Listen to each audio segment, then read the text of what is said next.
You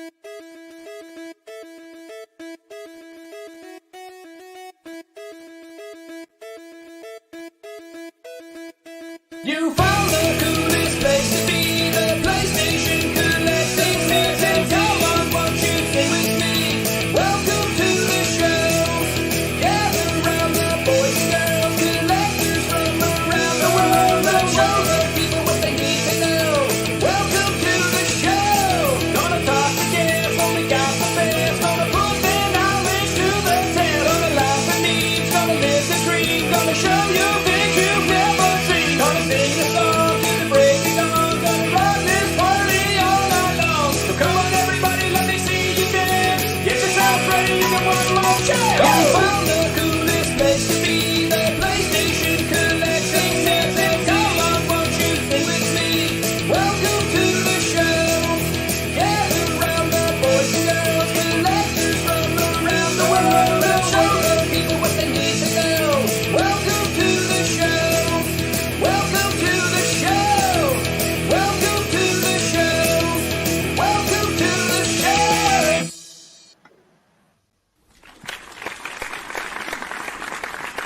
Hey, Welcome.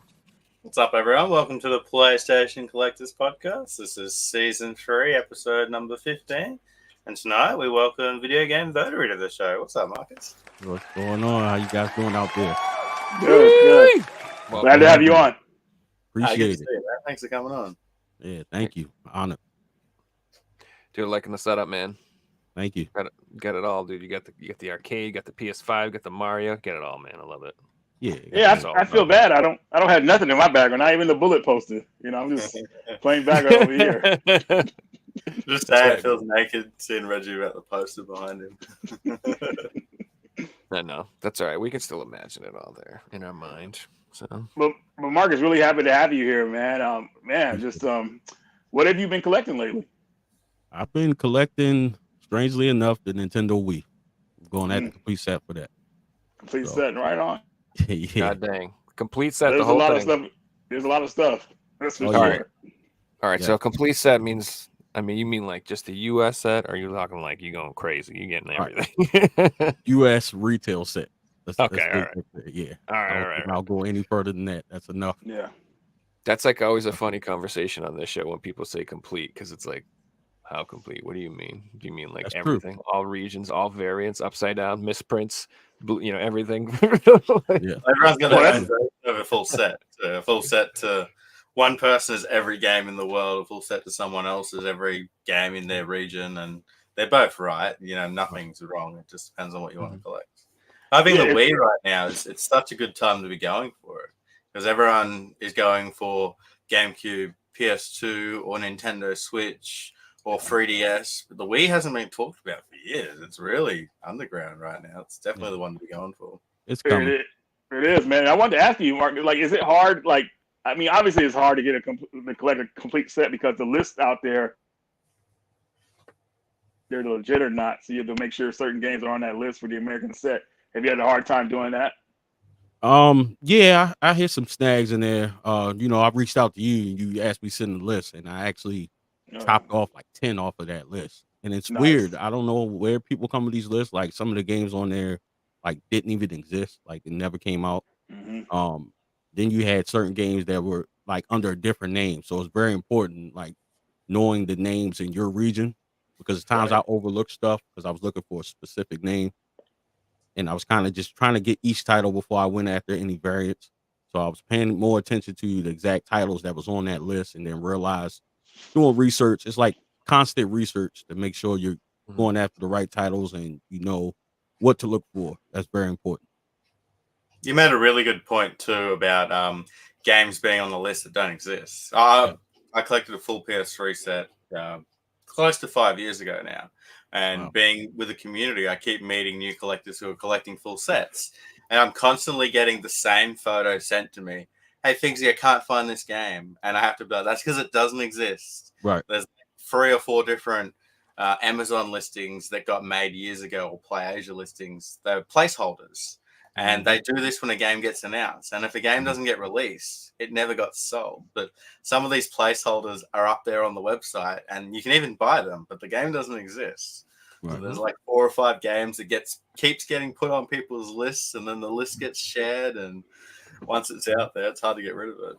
Yeah, and I Mhm. think they actually add some of the like digital titles on there too. So I mean, it's a lot of work going after a complete set, especially when it's a larger library. Because how many games are in that PS3 set? Again, it's one of those. What's Depends the on real- what you mean. Well, how many are in the set? What list are you Yeah. looking at? Yeah. PAL's around 1170 or something. So Woo, around, woo. Yeah, so that's Ye- difficult. The Wii's like almost 1,300. So yeah, Yeah, the only complete set I ever went after was, I think it was the Neo Geo Pocket, and then I gave Mhm. up towards the end. The last two, like this pachinko games, I was like, man, I'm not buying these. Then I had the Virtual Boy. I was a little more closer to that. All I knew was Jack Rose, but I was like, nope, I'm Mm-mm. good. So You know, it depends on how much it means to you to have the complete set. I mean, it's awesome when you do, but it can be painful. But like the only time I went through like that madness for real was with the PSVR1. Like that was like I really like scoured and did research and tried to get everything. And it's so funny because I had that exact same problem where like there was like 3 or 4 games that had been announced and listings had been created for them, and like they ended up on people's lists like coming soon, this is coming, or people put them on Reddit lists from 4 years ago, or this, that, and the other Right. thing, and then there's pictures of them you can look up and covers and everything, but they don't exist. They never got released. So yeah, you just gotta have to learn that stuff, but Yep. you never know. True. So, it's important to connect with other people doing the same thing, because there'll be multiple collectors all going for full sets, and if you guys are all sharing your information, it makes it so much easier, and right, it makes getting games easier too, because you might find a rare game that like is a sport game or like a Just Dance game, but because you're going for a full set, you're like, I know this is rare, and then you Right. trade it with someone else going for a full set for something that they find in their region that's rare. So Definitely. Yep. That's pretty cool. Another thing too, like obviously collecting for the Wii is awesome, but like I don't think people understand how amazing the Wii and the Wii U are for modding. Like maybe Yeah. some people do, but they are amazing, dude. Yes. Like I got a Wii U and I modded the ever living crap out of it, and it's awesome, dude. I have like all my just Nintendo stuff. You could go crazy, put Sega, PlayStation, all that, but no, I just put like NES, SNES, GameCube, and everything. But Mhm. oh, dude, it's amazing. It's so easy to do too. It's so easy to do. It's pretty easy, yeah, dude. I threw a hard drive on there. You just gotta like, kind of like disable the internet. That's the most important thing. So it never hooks up to the internet, because that'll screw everything up if it updates and it messes you all up. That's the Yeah. only thing you don't want to have. You don't want to ever have any updates, because then it's like, no, because it gets up. Mhm. Especially because it changes over time. And Nintendo's weird. They like, randomly update the Wii U 5 years later just to mess with people, or the 3DS 6 years later. Like they just were like, why not? We'll patch this thing. Like everyone's like, why? Just leave it the alone. PS3 still get an update, so I guess Sony does it as well. Yeah.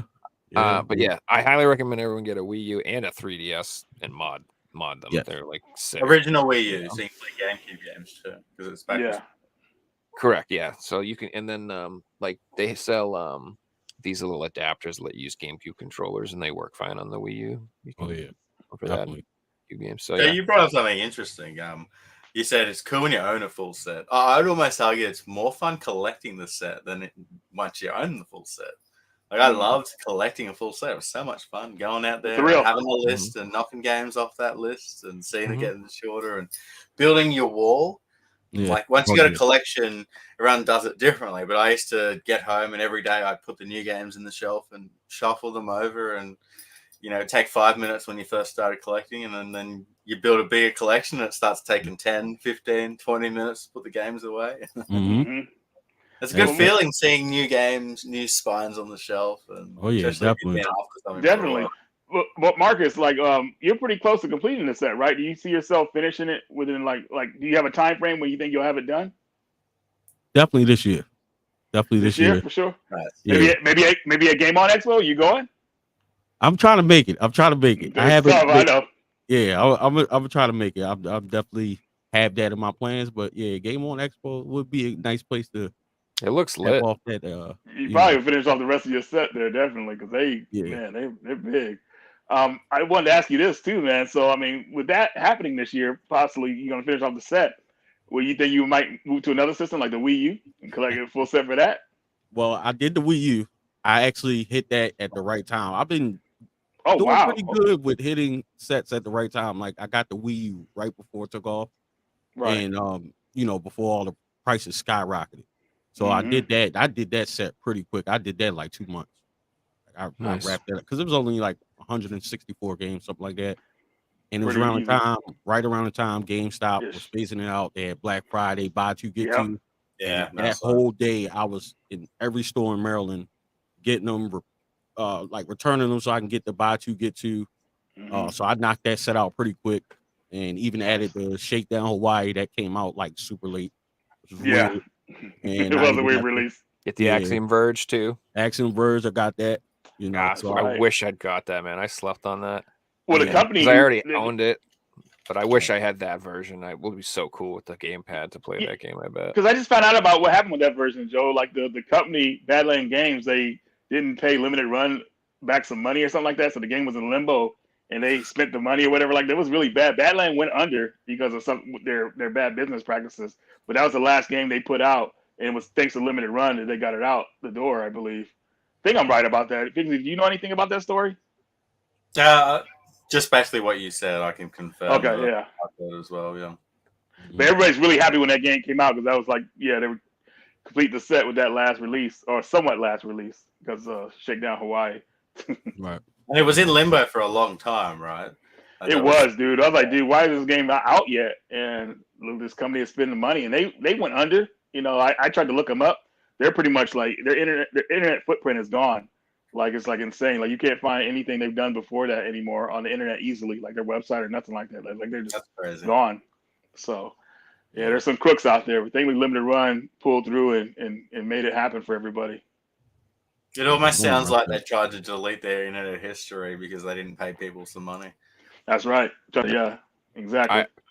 Limited Run right now, I gotta say they have a lot of games right now I actually want at the same time, which is insane. Like it's been a minute, but like they have quite a few things I want right now. It's killing me. Yeah, lucky for me, I have some friends that are going down to Limited Run store. I think next month. So I'm like, Oh man, I got my Got list the ready hookup. for them. Got the hookup, yo, dude. yeah. I want the Rocket Knight Adventures. I want those shmups they have. I want Mhm. there's a whole I bunch. pre-ordered of stuff. that today, the Rocket Knight Adventures for the Switch. So I was pretty excited about that. And go ahead, sorry. No, I was saying that's on my bucket list because North Carolina's not too far from me. So my plan is to try to make a trip down to the Limited Run store eventually at some point. You know what's Right up, on. Steve? What's up, Steve? How you going, man? Steve in the building, Mr. Right Way.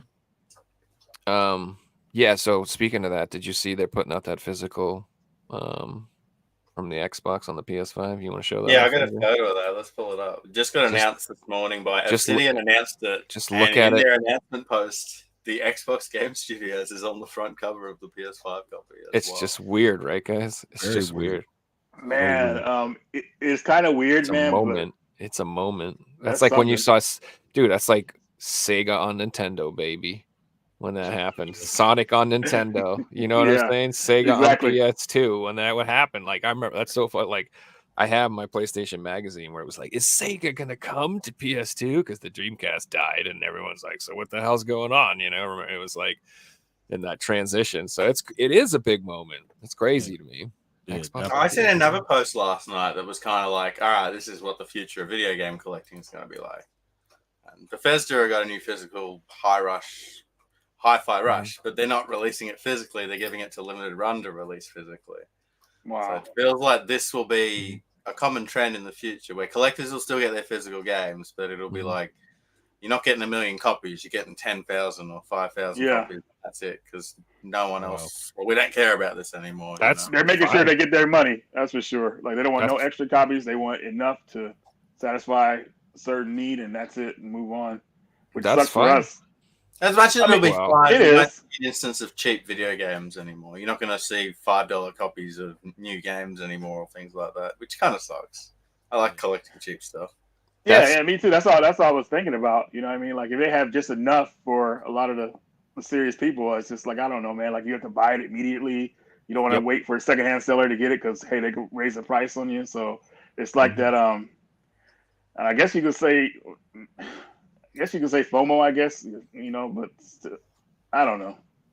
Well, what's gonna suck too is like that means that, all the games are gonna come out. We'll have to wait like a year to get the physical for everything. Yeah. You know what I mean? Like the Contra, they're doing the Contra game. Yeah, I saw that, man. And that's gonna come out digitally, and we'll have to wait forever to get it. So I don't know. They're gonna make everybody double dip, or at least they're gonna make me double dip. Well, hopefully it's a good Contra game because we really need one, man. That last one, what was it called? The top down one or isometric one? Hardcore or whatever. Rogue. I was like, dude, they took a generic game and they just slapped Contra on it. They said, just put Contra on it, it'll sell. Yeah. And people were like, come on, man, how can you do this to us, man? We want a Contra game that's somewhat close to the original. The last good Contra game we got was Hardcore on the PS3 and 360, and that game's not even physical. That's the game that should get a physical release. Yeah, but, that should have been on the Contra collection. I don't know why they didn't do that, dude. I would have that would have sold, in my opinion, a lot more copies. Because these guys don't want to pay the money to port it. Because how can people own it apart from having it digitally? It's not. Yeah. I liked the PS2 Contras too, the Shattered Soldiers or whatever, and those are good. Yeah, hard, but maybe they should do a collection with those ones. Like the PS2 ones and then the PS3 ones, and Yeah, I think that'd be a good sale. Yeah. Obviously money in Contra though, so I'm sure that it's on the mind of at least limited run games to get these done in the future, if they can. Well, what I'm curious about is that I know that the European release, which was originally the first one, it was going to be a PS5 and a Switch copy, and the Switch was going to be a code in a box. They weren't even going to do an actual cart for that.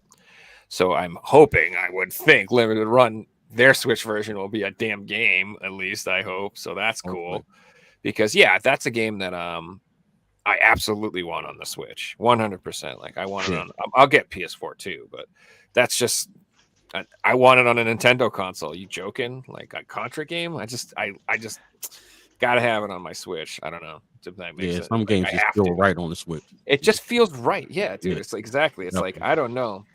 Like the Pixel Heart collection, as much as I'd love to have that PS4 copy, like I just feel like I'm happy to have it on my Switch because that's where I played Final Fantasy for so long. And I did switch over, obviously, Final Fantasy 7 and everything, but I don't know. Those games, the Pixel Heart games, 1 through 6, that was Nintendo, baby. That's where I played those games. That's where those games belong to me. I don't know. My mind, I have no logic to how I downgraded on your PS5 or downgraded on the Switch. It's going to look exactly the same on both consoles. It's going to play exactly the same. So you may as well have it on, the console that you grew up having it on, the Nintendo. It makes more sense. Definitely, I agree. Yeah, I've always I like indie pixely art games on the Switch. I've always liked that, like those retro style.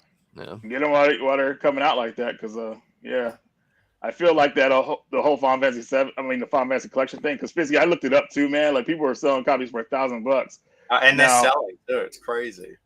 Yeah, I thought that they might be scheming, like how some people like try to make stuff look like it's selling and then cancel the bid or whatever like that. But they're legit selling, and I couldn't believe people would go that far just to get that collection. I would just get it on the Switch, but I guess people want that flex, man. Yeah, I guess that comes with it. Because they're not opening the copies. They're not opening them. No. Absolutely not. They have to get it now because they think it's going to be $2,000 in 6 months or in a year's time and things like that. And it might be, but it might also get reprinted. So if you're taking that risk, then you might lose all your money. That's true. And I hope it gets reprinted. Selfishly, obviously, I do. I can see that upsetting some people, but it is a risk these days. The reprint fear is real. Like I don't know if I'm dropping big money on a game, it ain't on a PS4 game right now. I heard that, man. That whole Siberia thing like tripped people out with the Video Games Plus. They did that reprint for those PS3 games. Like man, all the people that had their sealed copies, like they're like, what the hell? Like how did this happen? Expensive 2 PS3 games both got reprinted, and then they went through and did 50 of the 100 most expensive games. Like they all got reprinted. Mhm. It's crazy. Wow. It's crazy, man. Did you see like what is it? Bit Trip has a compilation coming out. Xeno Crisis, Final Vendetta, and Really? Battle Axe on one collection. All 3 games on one disc. Wow. Yeah. Are you serious, bro?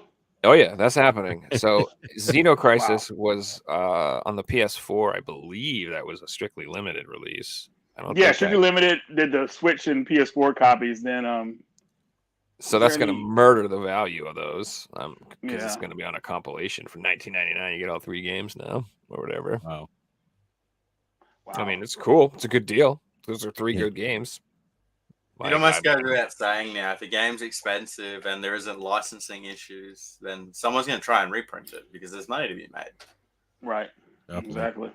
I was talking to a friend last night who was asking me information about rare PS3 games, and he's familiar with old prices, and I'm just like, well, all these games have been reprinted, and then are the only ones that haven't. They tried to, like Godzilla, they've tried to reprint, or I brought up Africa, and Africa is interesting because Natsumu is still around. So if Limited Run came to them and tried to reprint them, they'd probably be like, well, we'll just do it ourselves if we wanted to. It'd be like Right. Atlas, they're going to reprint games themselves. They don't have to go to Limited Run to do it.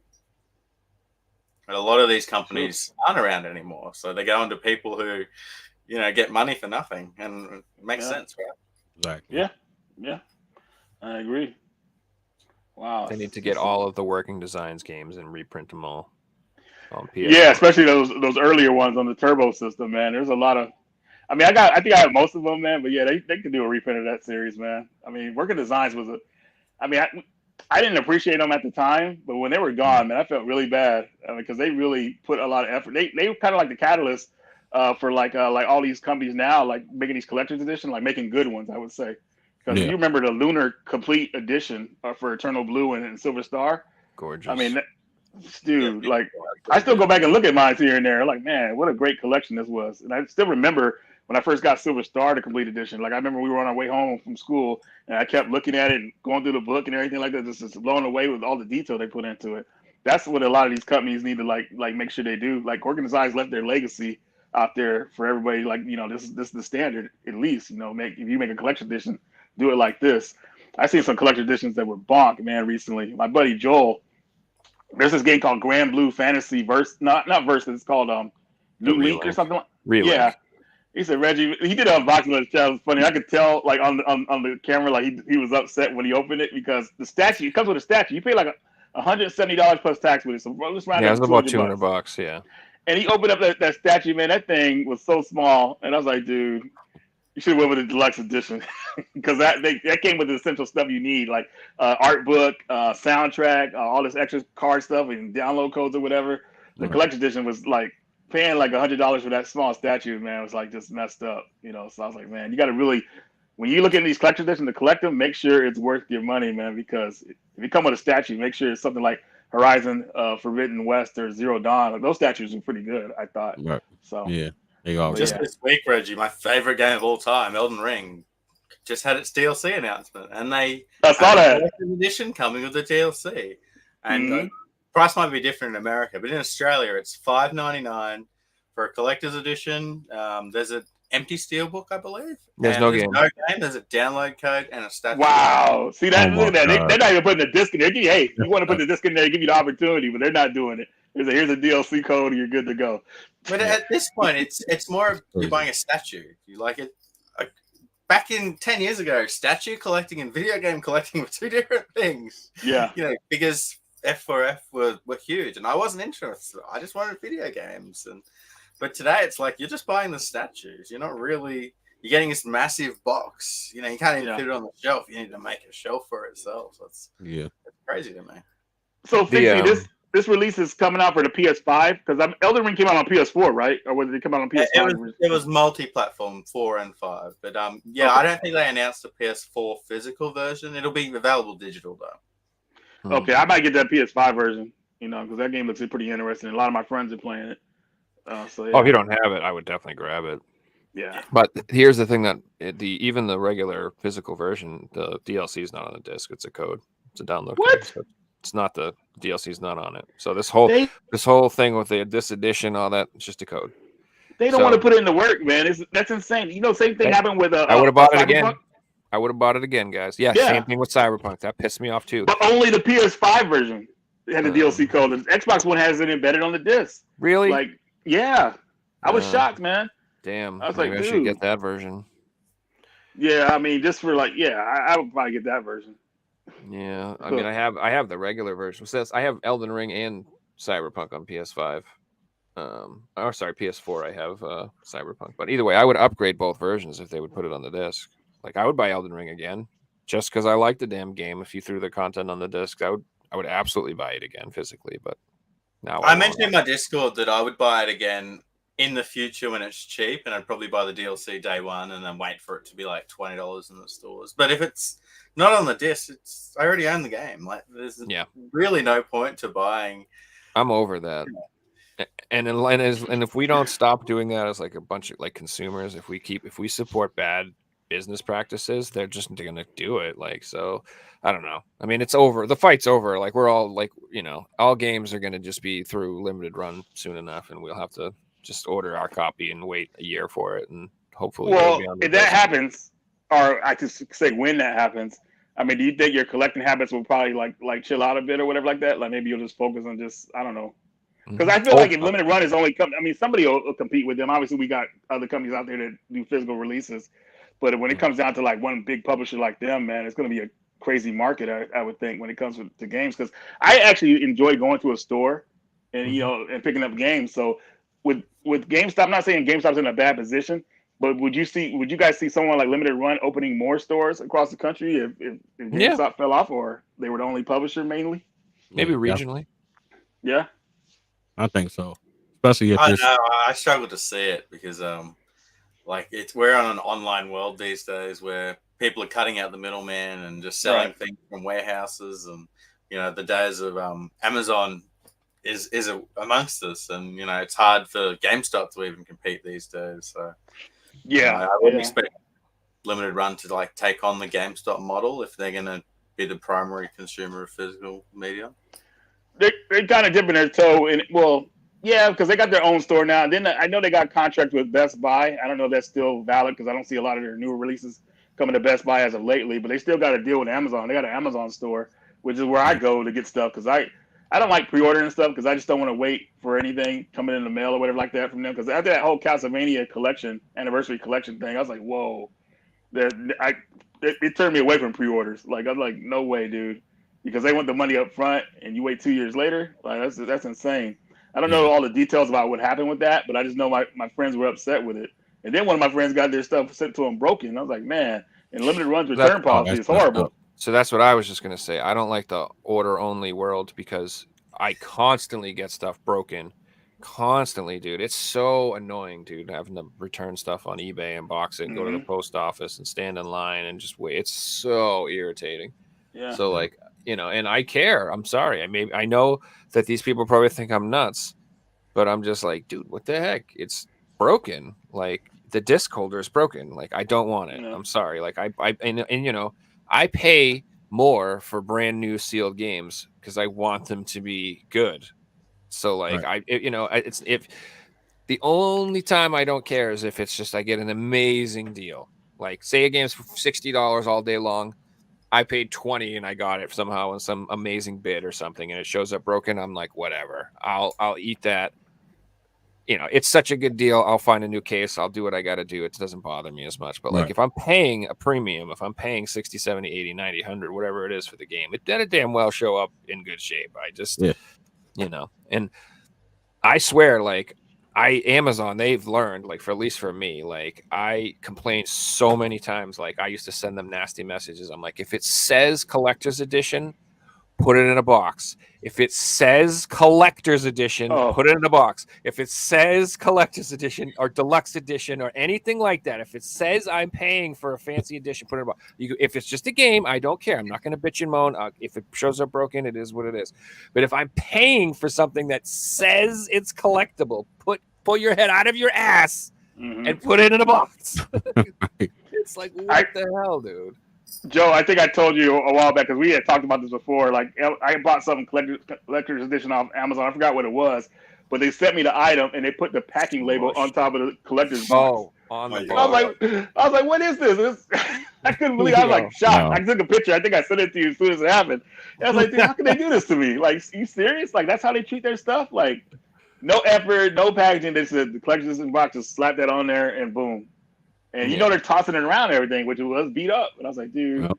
common sense. I would say, Reggie, that wouldn't be someone malicious. It's just someone who has absolutely no idea. I've seen posts out there of people buying consoles, like special edition consoles, and they get it and it's wrapped up like the wrapping shipping tapes on the box, and it's like they paid an extra $500 for this special edition console they have to return. And they bought it from someone who had absolutely no idea and thought, oh, but the box will protect it because it's a box. Yeah, definitely ruined it for a lot of people. Yeah, 100%. So Marcus, wanted to ask you, man, like, how long have you been on YouTube? I've been on YouTube now. I believe I started in 2018. 2018. I think it's 2018. So right on, man. Been a little while. Going on like 6 years almost. Did you have a certain goal with the channel, or you just enjoy just doing content? I enjoy doing content. My goal is to kind of just, I guess, reach a certain level where I get, invited out to events. That was kind of always my goal. Nothing really monetary. Of course, if it comes, I'm not going to shy away from it. But my biggest thing was, just to be able to be recognized and just, come to events and stuff like that. Because that's like my biggest pastime is going to conventions and stuff like that. Like I absolutely love to do that. So that's pretty much my goal is to get my channel up there. Right on, man. Right on. Yeah, that's good. Definitely. That's good. And you mostly focus about your channel, Marcus. You've got up the top here, Nintendo World Champion. Can we ask you about that? I made that up. Self-proclaimed. I know people gonna come for me, but it's self-proclaimed. I wasn't given that name, but yeah, I was kind of shocked nobody actually did that. Came up with that name or just ran with that moniker. So I was like, whatever. I like it too, man. Go for it. Well, be sure to jump over to Marcus's channel, guys, and drop a sub. I will put the link in the comments so you guys can find it nice and easy. That's right. The VideoGameVotary. Yeah, it's good stuff. I watched a bunch of your videos. It's got a lot of varied content, like good stuff. Like I saw you one about the NFL Blitz machine. I watched just pickup videos. I saw like a bunch of, he documents his Wii collecting, guys. So if you're into that, you should definitely check it out. Yeah, definitely. Man. Marcus puts out a lot of information on those games and stuff like that. So definitely a treasure trove for information. Also, I like the music you pick. It slaps, man. It goes hard. I like a lot of it. I'm like, this is just. I'm like looking at games, but this is intense. Marcus, was it tough? Like when you started your channel, like being on camera and things like that. Did you have trouble like starting out, like kind of nervous and everything like that? Yeah, at first it was really weird. Like because you're in front of the camera and obviously the internet is ruthless. So anything you got a stain on your shirt. Your hands are ashy. Oh my God! Any of that. They are gonna drill you to death with these things, But after a while, someone just points out something weird about you, like your eye is a little bit to the left than it's. You're like, oh, what the fuck? Man, I'm telling you. But yeah, as time went by, it was like I know some people script their channel, which is great too.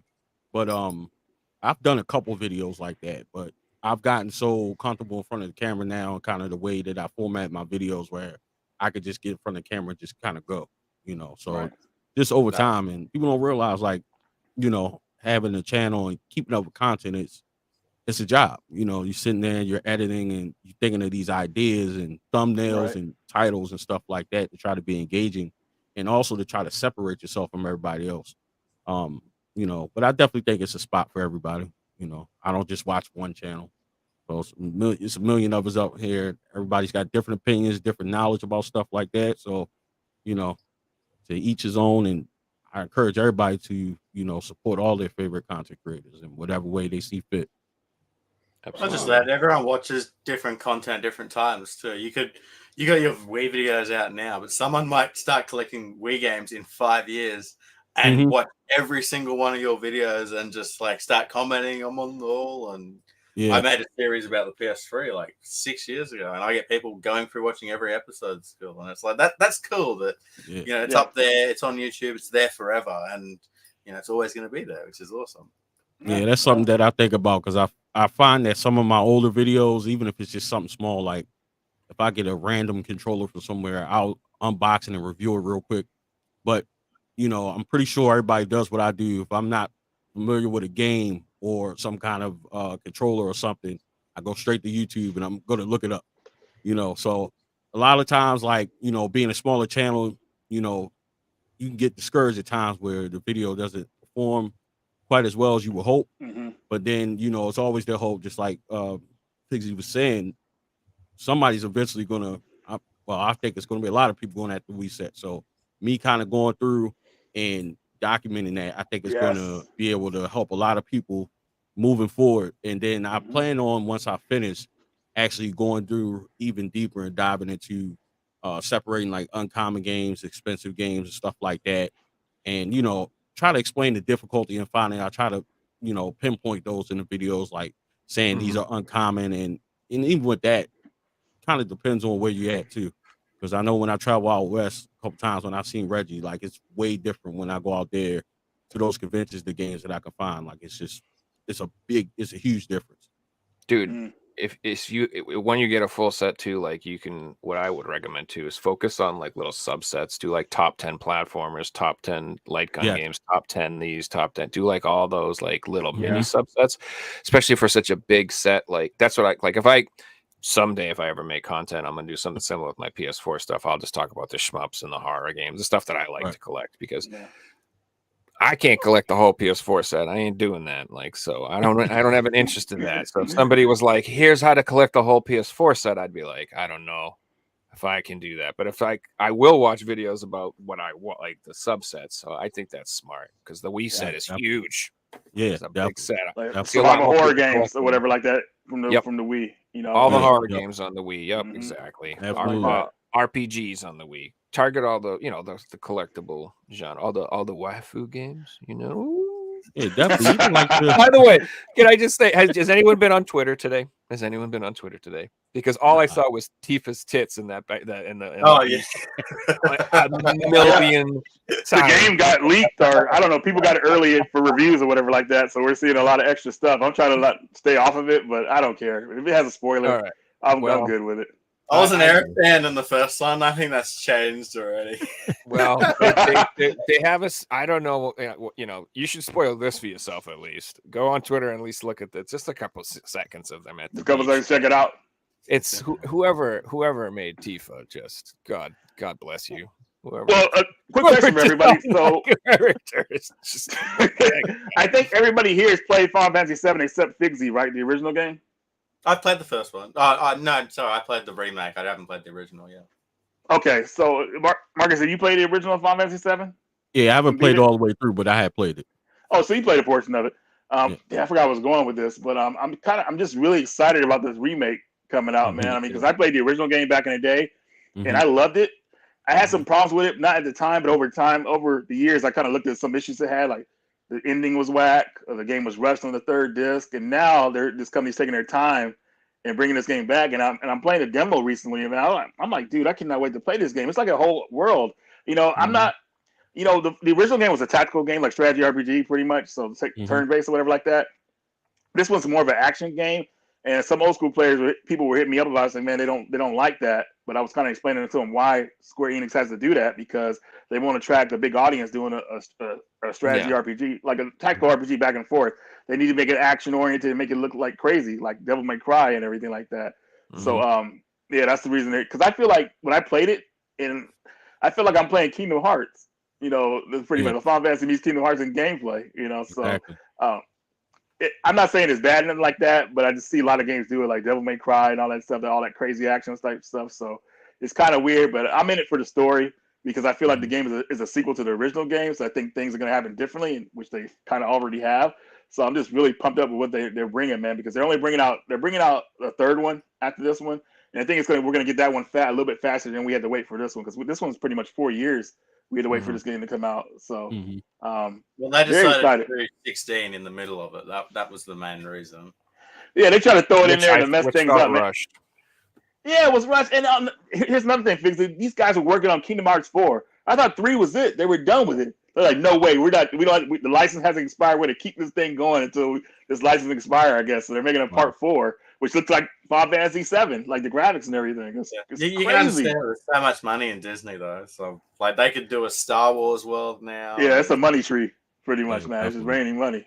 So I wanted to touch on something that Marcus brought up. So there's plenty of videos out there that have like the rarest Wii games, or these are the Wii games to collect. But unless someone like Marcus or Casey the Game Nerd's doing it, you haven't got someone who's collected a full set. But the experience of collecting a full set is completely different to someone who just collects the rare games from YouTube videos. Very true. You realize that, I've been after this game for 6 months. It's the rare game. No one's talked about it before. I can't find it on eBay. No one knows where to get it, and it'll be some random game. And like, I have a game like that to show you today. It's exactly like that. Nobody even knows the damn thing's rare, but I've never seen it before. I'm very excited. It definitely gives validity to a full set collector when they make those type of videos compared to just the average Joe doing it, Yeah, why you gotta say average Joe? Why you gotta say it like that?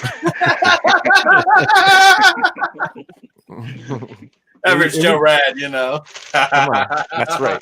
There was definitely a couple of games on the Wii that was like that. One I kind of touched on in the video. It was Disney's Violetta, some weird like Hispanic girl that had I guess a show on Disney.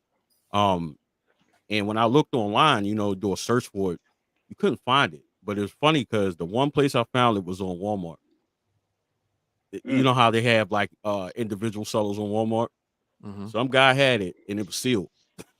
And I realized, like, yeah, you can't find this game anywhere. So that was one. So if you guys come across that game, I definitely recommend picking it up. What was it's it very called? accessible on the 3DS. But yeah, I'm looking it up right now. What was it called? Disney's Violetta. There's like limited listings, and the other one being, which probably I want to say is probably the rarest game that I have. And Mr. Rightway was around. I was talking to him about it at the time. Was Veggie World. Weird, just stupid game. 300. That was the most I ever spent on a game to this day. That was $300, but it was literally one listing on eBay. No listings anywhere else. I got something to say on Veggie World. So you know what Veggie World is, right? So Veggie World is church games. So it would have been only released for a certain amount of people, sold to churches and stuff. It's not Veggie Tales. You think about Veggie Tales. Yeah, Veggie World is like it's a weird. I haven't even played it yet, but of course it's part of the set. So I picked that up, but they're popping up more now. It seems like the price is dipping on them a little bit, but needless to say, when I was looking, I'm like, yeah, I better grab this game now. And that was kind of my approach this time. I was trying to get the more expensive titles out the way first. So it makes you feel better going about a complete collection. You get the big ones out.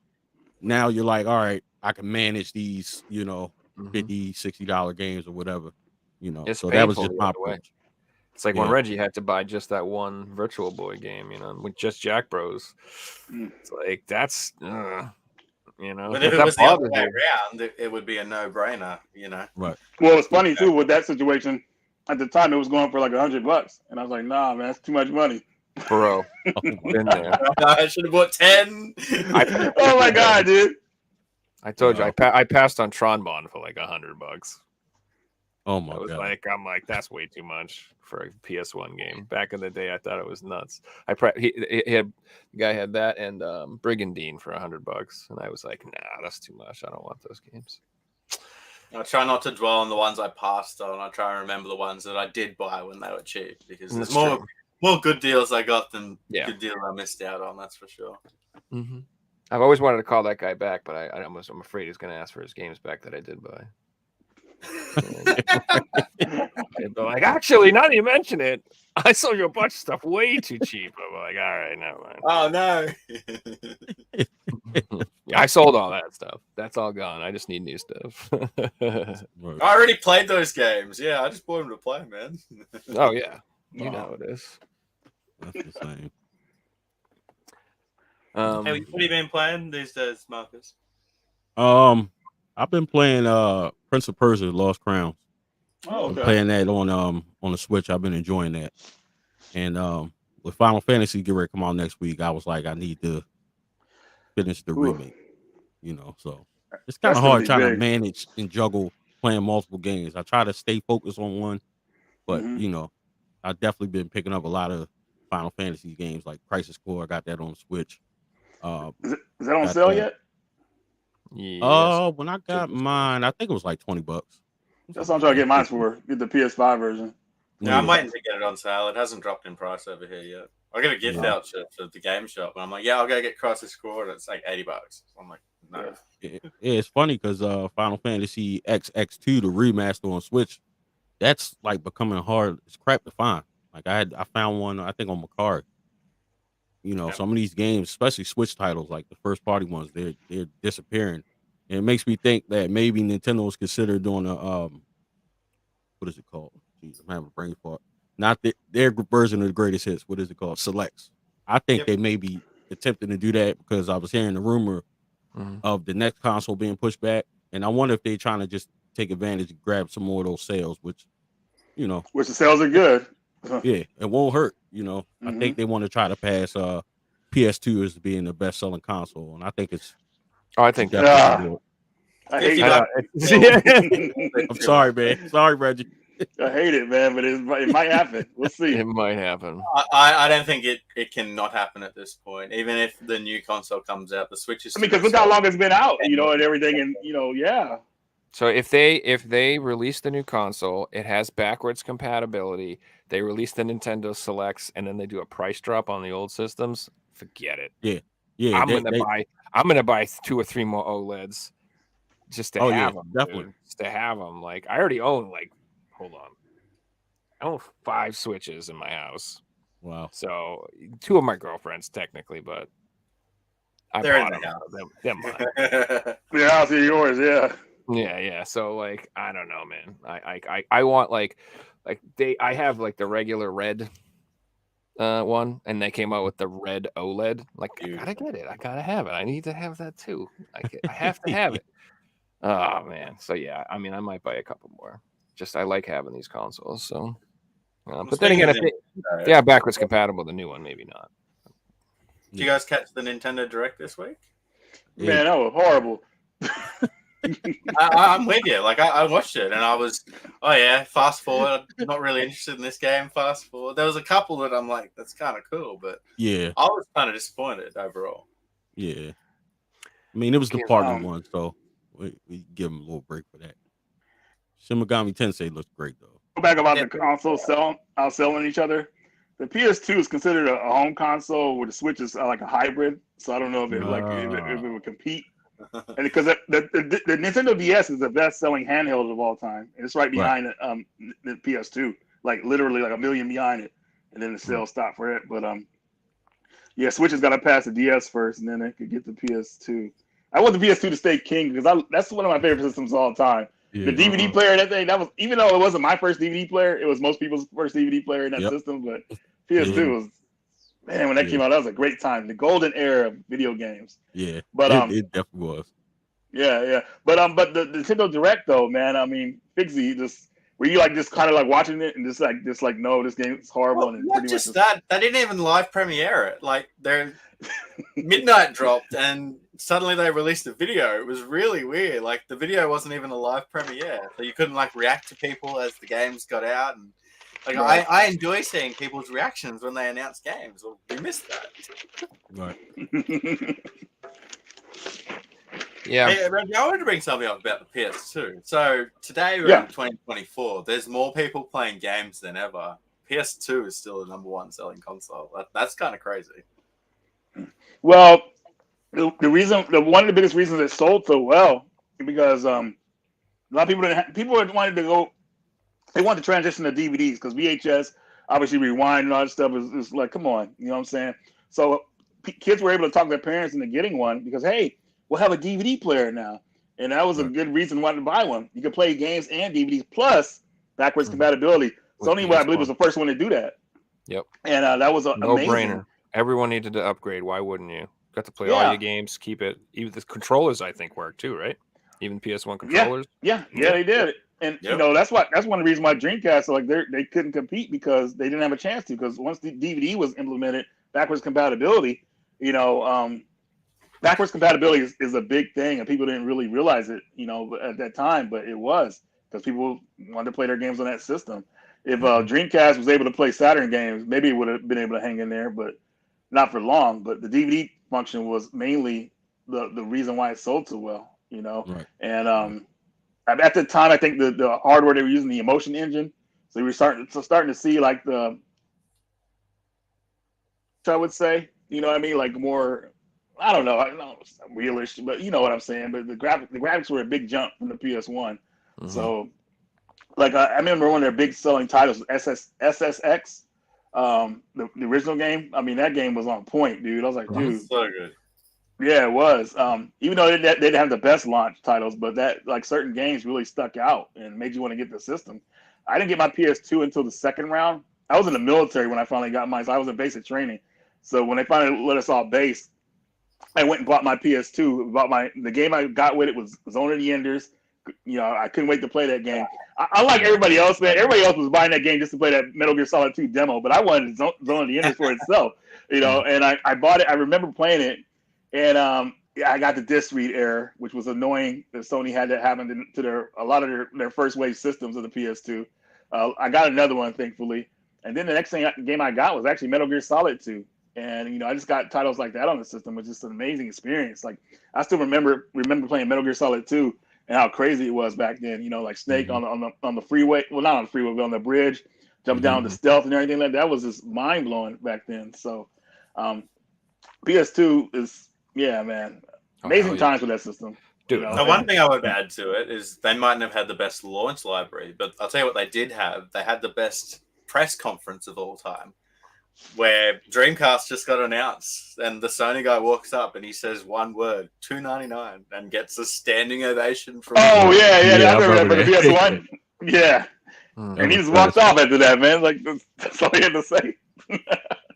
Crazy. You just killed a system with one word. The Dreamcast got robbed too, man. It was such a good system, dude. Like I gotta be honest now. Like when I emulate and I look at games, dude, the Dreamcast looks gorgeous, dude. Beautiful. Those games look so nice, dude. The Dreamcast probably had one of the best launches ever, though, if you think about it. Great. They had the best launch. Great games. Yeah, they were the ones that had the best launch titles, man. Because I remember it was $99.99 when it came out to America. Everybody standing out. Those were probably the best, like of the best times. Like that was like one of the best. Not what's the word I'm looking for? Like a openings for a console ever. Everybody was having a great time. You know, it was so much fun. That was the first system, at least that was affordable, that you were getting arcade perfect experiences. The first being the Neo Geo, of course. Daytona at home. Oh my god. Yeah, Sonic Adventure. I remember I was working at Carl's Jr. That's probably Hardee's in your guys' neighborhood. This back when I was a kid. I remember one of my coworkers said, "Man, Reggie, this is crazy, man. I just watched a new system. Sonic got arrested by the police." I'm like, "Sonic got arrested by the police?" Like talking about Sonic the Hedgehog. He was like ecstatic when he was telling me. He's talking about the opening scene where the cops like pull up on Sonic because he's fighting chaos and everything like that. But no one ever seen anything like that, man. Like the 3D was just so well done. And that first level, the coast level, a great introduction into that game. The music, the whale chasing you and just hopping all over the place. And the Dreamcast should have lasted longer than it did, and it did in Japan. But the only reason that system failed, it lost some backing with the sports titles, I remember, and then just the whole thing with PS2, the DVD, and all that stuff. It's just like it was going to be hard for them to stay afloat because nobody was going to pay them any attention. They were just going to lose. So it was good that they became a developer. I mean, they're doing well now, and we're still getting Dreamcast games. Like good games from Sega, I would say. I feel like the Xbox is a kind of a sequel to the Dreamcast because a lot of those games that didn't come out on the Dreamcast made their way to the Xbox, thankfully.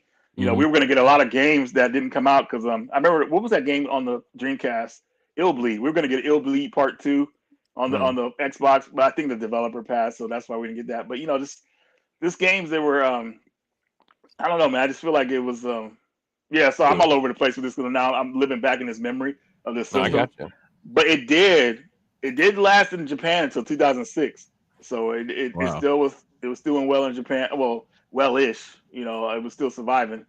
But and we still get new Dreamcast games to this day. And, you know, they're indie games, but it's still nice to know that we're still getting Dreamcast games on the Super system. cool, So. dude. Yeah, I love Yeah. doing that. I love the think companies that do the Super Nintendo games coming out and everything too.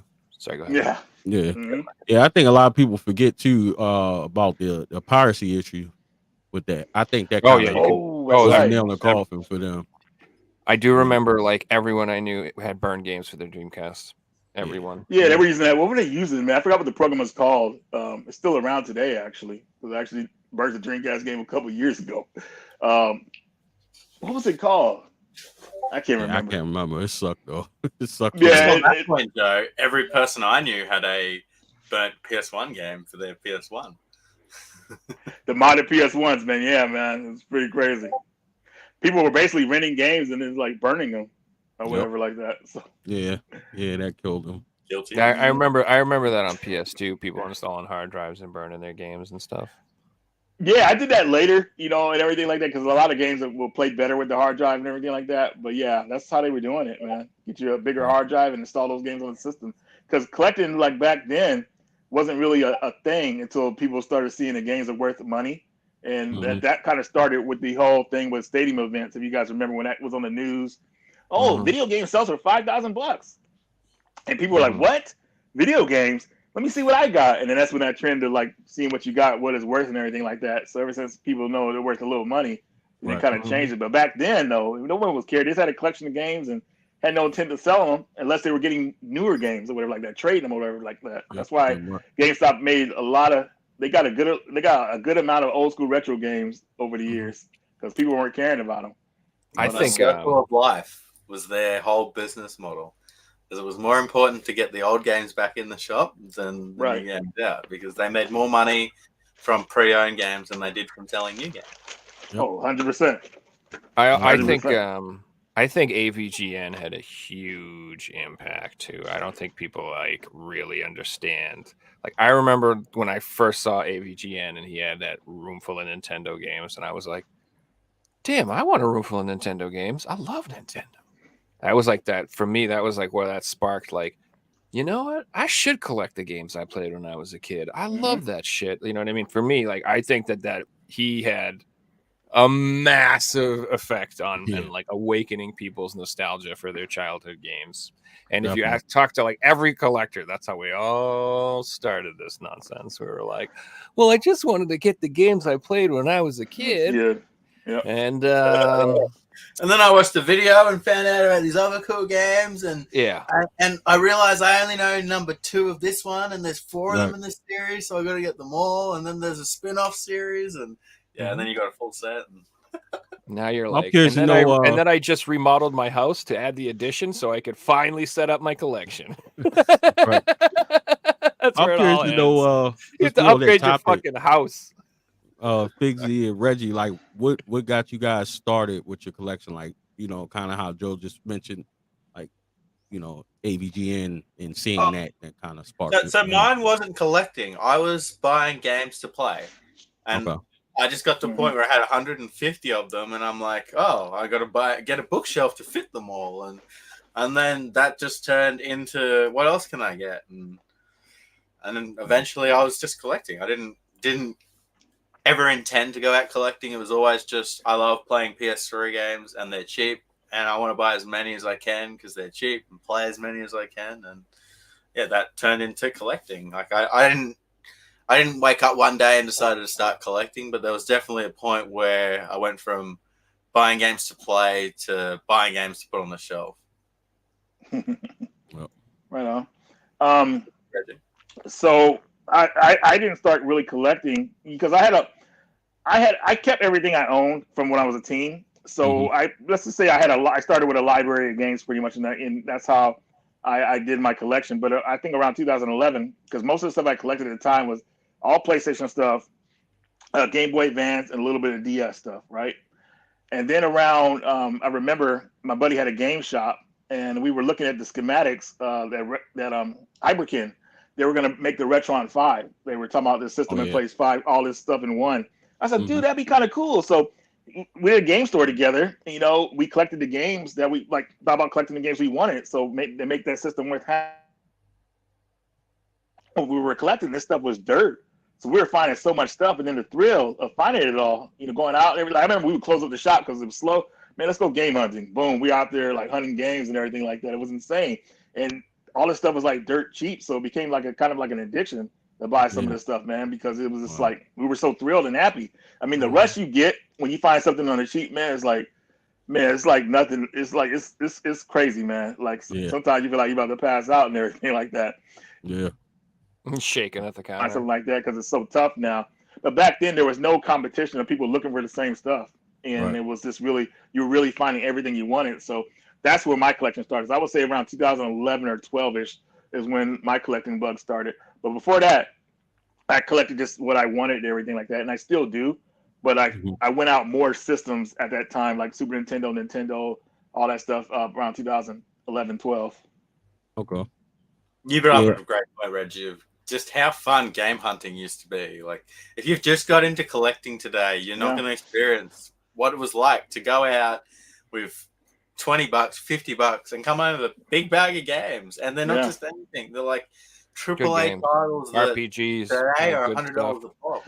And mind you, I was buying these games to keep them, not to sell them. So, you know, the selling market now, like everybody like collecting stuff and they want to resell it or whatever like that. So, you know, back then everybody was keeping their stuff. They were just, you know, for their own collections.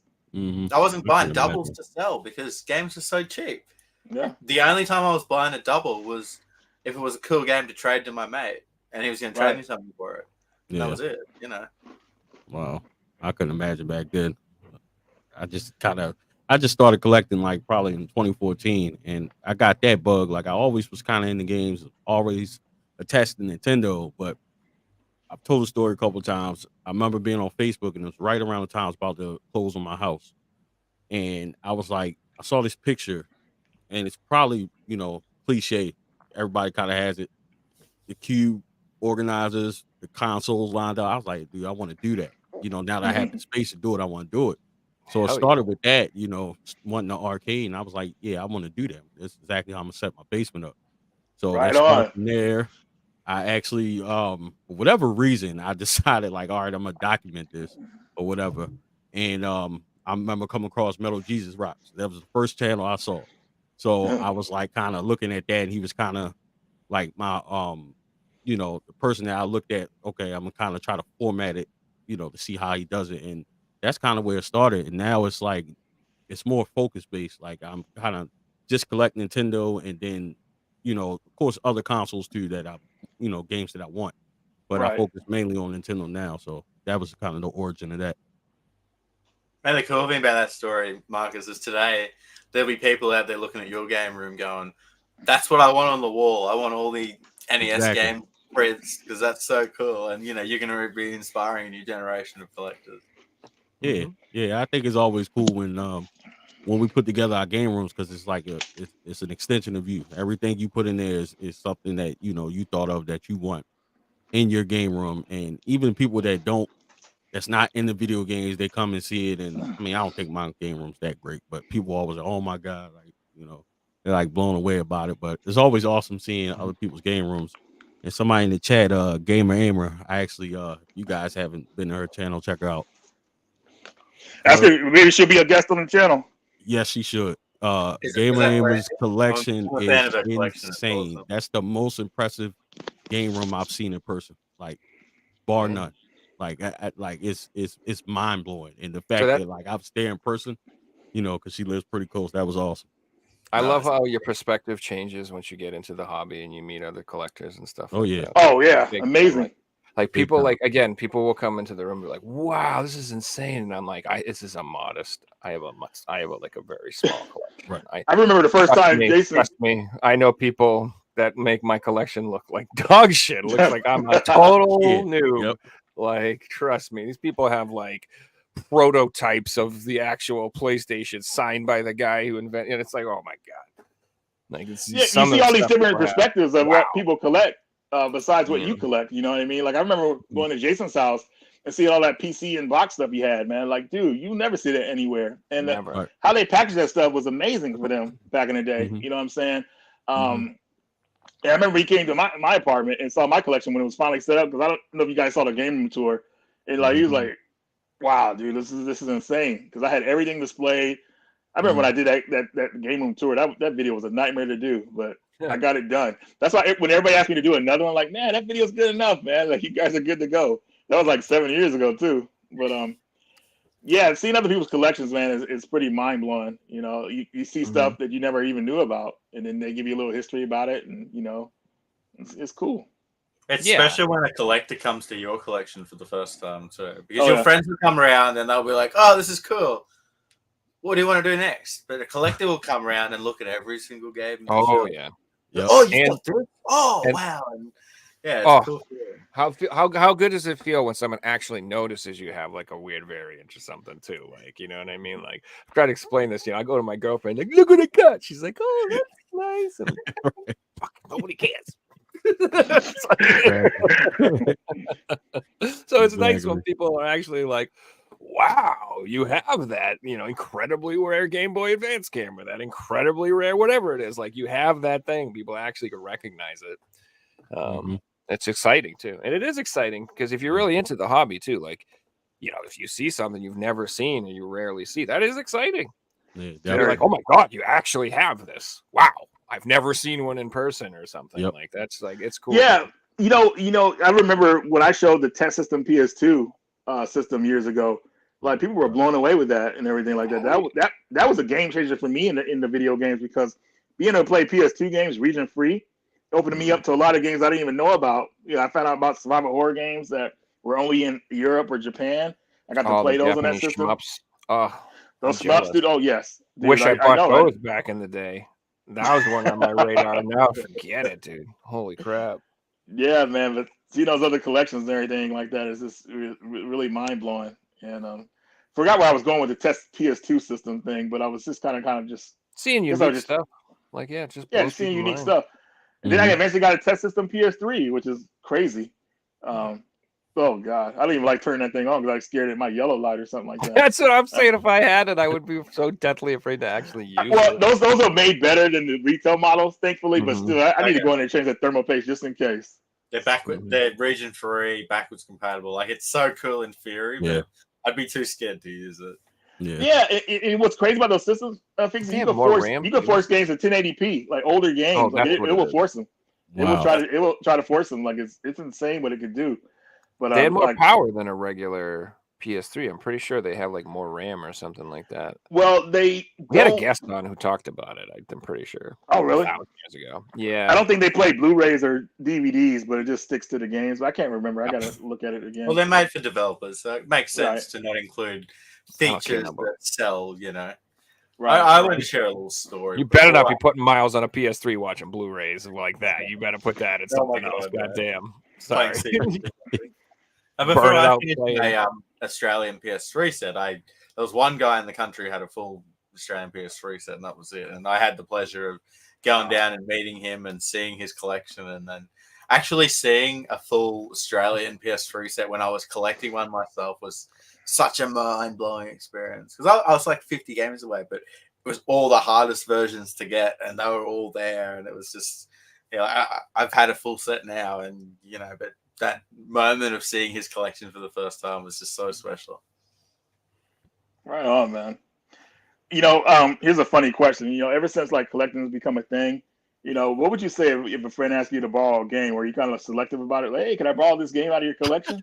Where you let them borrow and say, no, go download it, man. It's only like a couple bucks. Are you cool with download, like letting people borrow stuff still? Depends on the friend. Okay. It's not happening. I'd rather hunt that game down for them and get And it. then for let them them. do like that. You know what I'm saying? The only people get away with that is my kids. They come down and it's like GameStop to them. Oh, damn, Okay. it's like, all right, you know. So, I and the wouldn't. ones that I know it's still in the house. so I don't have to You I'm know, worry. probably letting Andy borrow a game, but that's about it. I'm the same way as Mark. Oh, go ahead, Joe. No, I said I would let people borrow games that like I give 0 Fs about. Like if I had like some game I bought for $4 that I don't care about, yeah, all right, sure. But that's like 1% of my collection. So you're gonna be sitting there like you can pick one of these 3. Like not all this, just you can have these 3. That's it. I thought it was kind of funny. $99. I borrowed a game from my buddy Joe. I don't know if you guys remember Crazy Joe on my channel when this is my early days of my channel, but I borrowed a game from him, and I still haven't gave it back to him yet. And I was like, man, I've had this game for like a few years now. But I looked at the data on the game. I put 950 hours into that game over the years, and that game is Dead by Daylight, the online hide and seek terror game. I mean, I put in work in that game, man. That game was so much fun.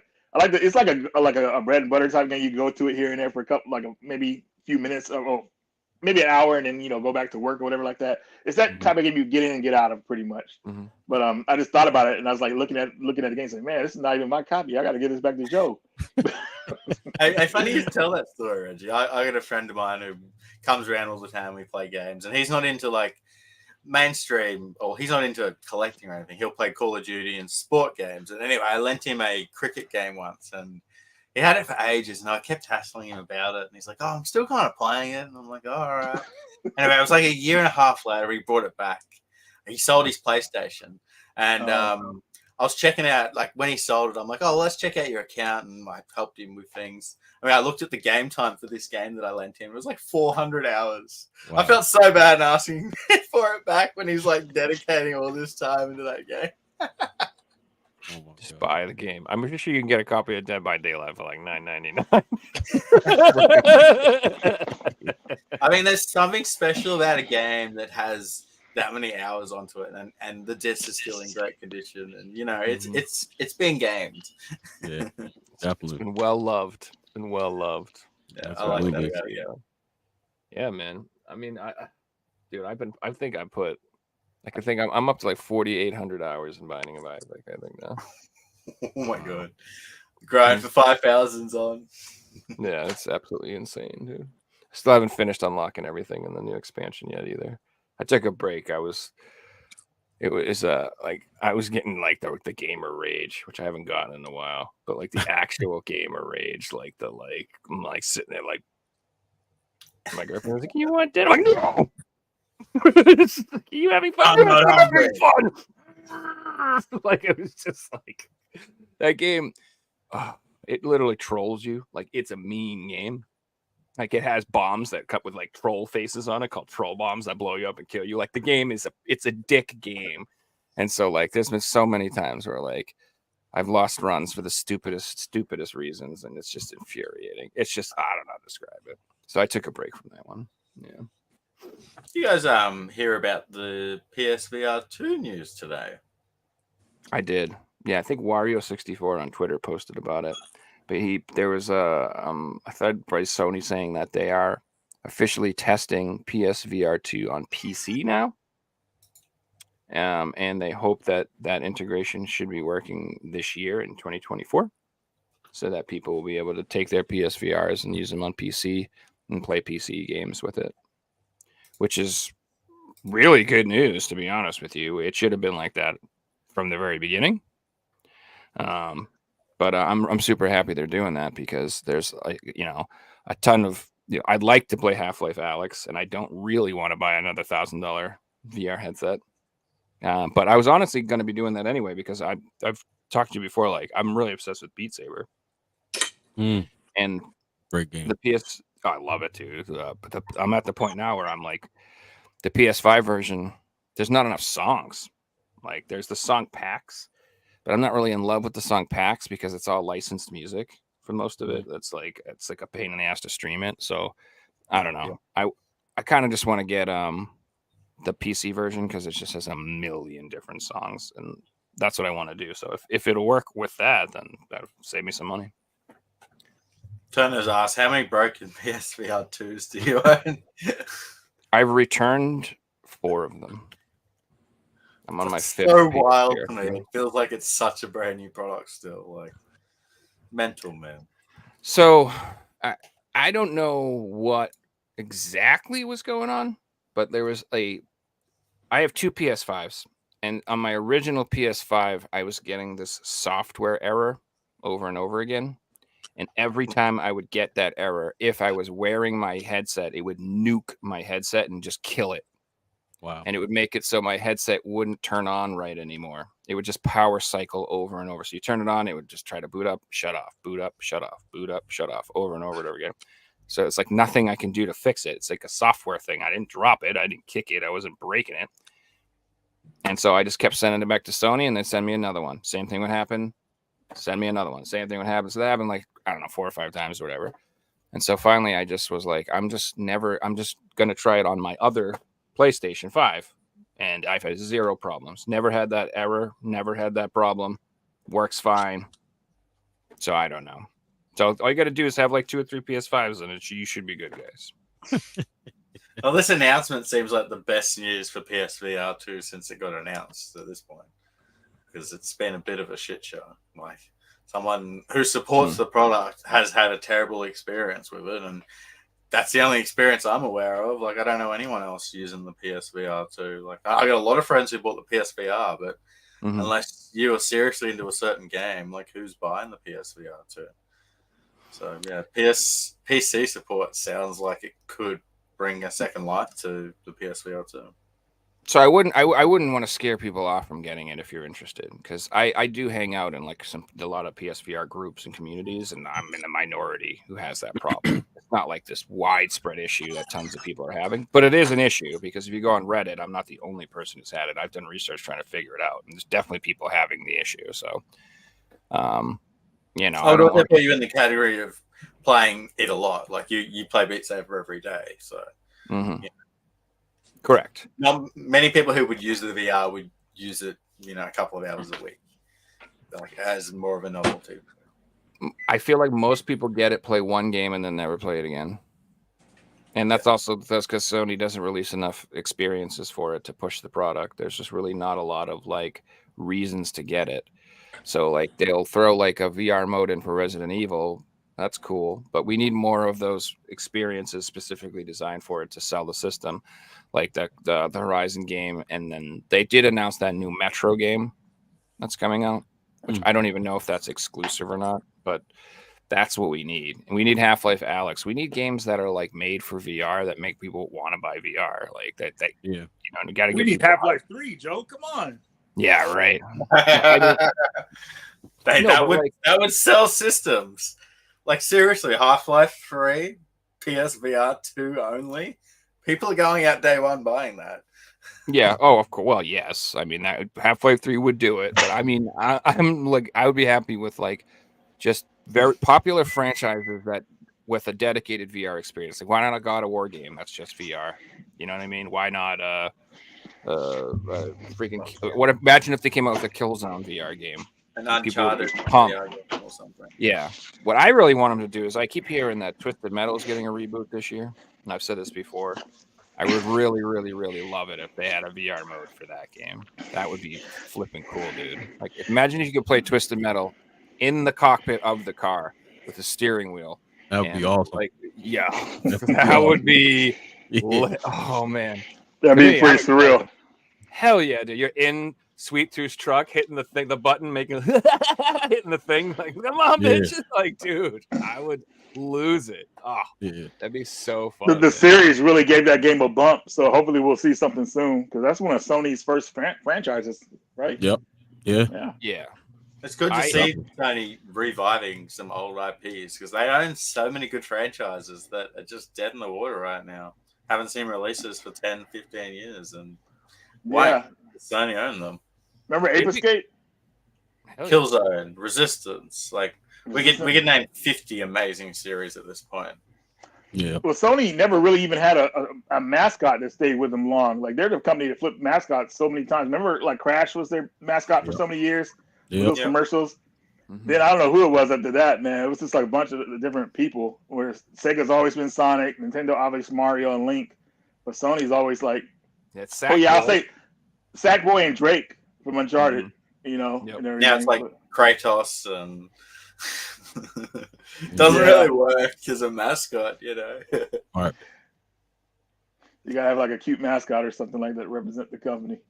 Mhm. Well, I tried Sackboy, but I don't like Sackboy compared to Mario is no competition. You know?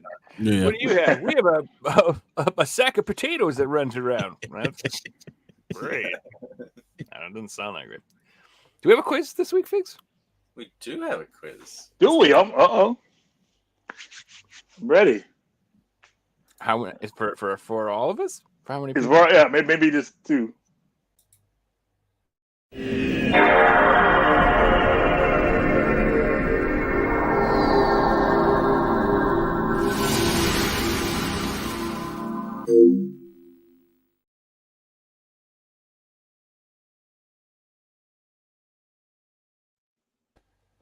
Oh yeah.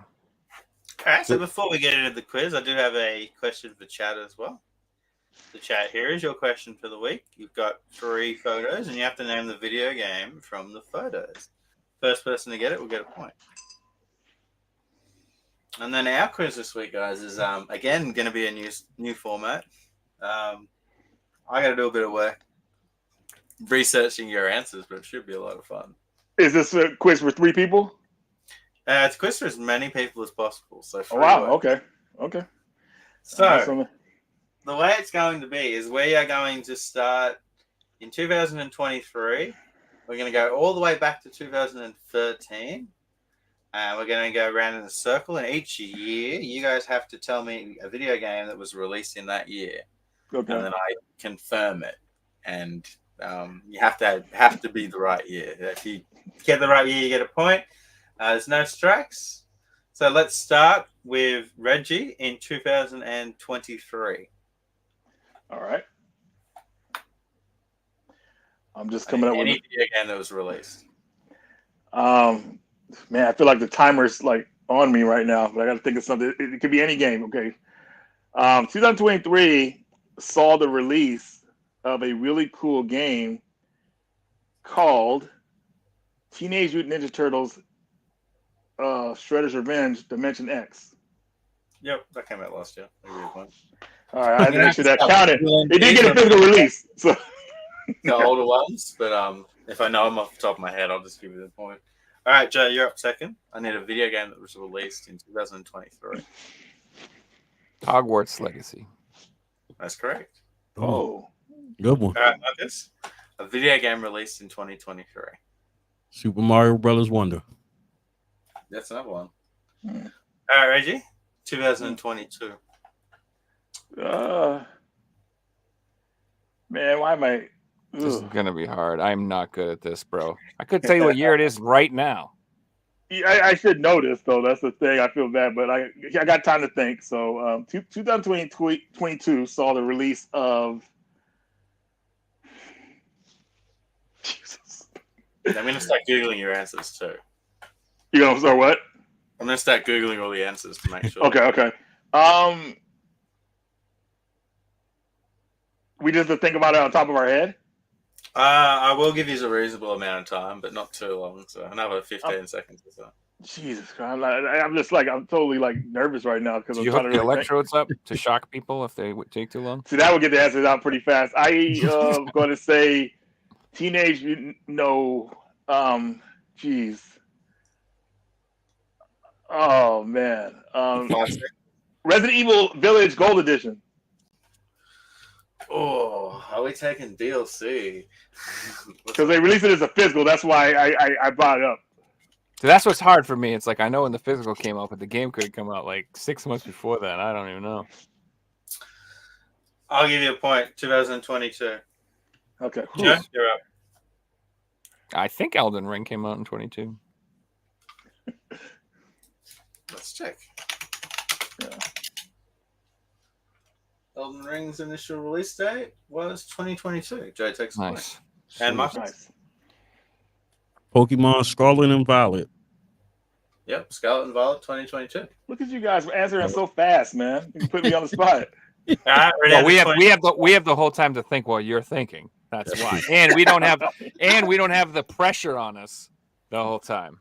So it's actually you should make other people go first. So it's not always Reggie going first. Well, it's in a Yeah. circle, so Reggie gets to think while you Yeah. guys are answering too. So I guess, yeah. All right. Well, it's back to you, Reggie. It is, and we're What going year? 2021. 2021. Okay. This is gonna get real hard now. I don't know, man. Oh gosh, I thought of a game. Well, okay. Ease Lacrimosa of Donna for the PS5. Please be right. Please be right. Pre-orders just went up for Ease Nordic, the deluxe edition. So Finally, they have the collector's edition up too, not the or no? collector's editions yet. Figsy. look, I type in Ease Lacrimosa of Dana, and it comes up with initial release date 2016.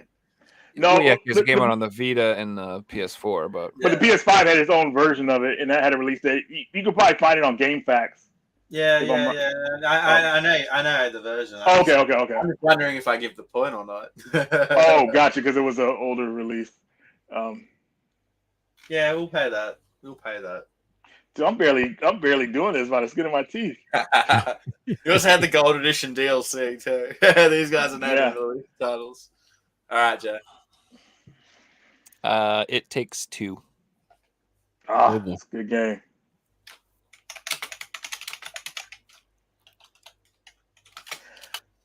It Takes Two got a release in 2021. 2021. Whew. It was re-released on the Nintendo Switch in 2022. Oh, you're freaking messing with me. Alright, I thought it was Marcus. Game of the Year. Yeah, something like that. Marcus, I need a game released in 2021.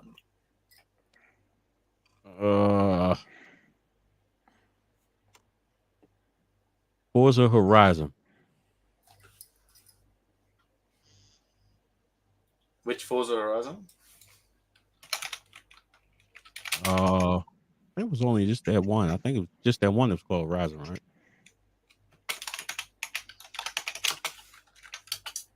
First one was 2012. Okay. Yeah, I don't remember the number. I know one of them came out in that year, I think. And I just want to add, we're not allowed any sport titles or any game with the year in the title. NHL 2021, 2022, That'll be an easy one, right?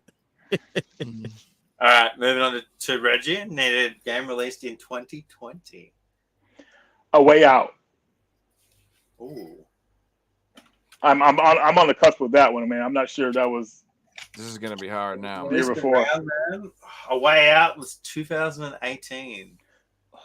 I lost. However, going to now mention that any game that has been answered can be previously re-entered for 2018 if you remember. But you can't repeat answers. So. Okay. All right, Joe, you're up. 2020.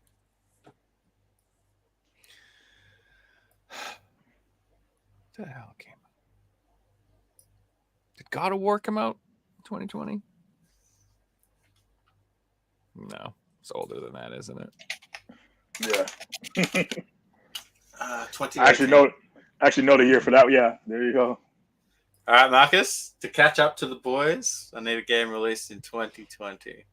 All right, this should be pretty easy because PS5 dropped and I got it on launch day. Spider-Man Miles Morales. Yeah. Spider-Man, I don't even have to look that up. That was 2020. Wow. Yeah.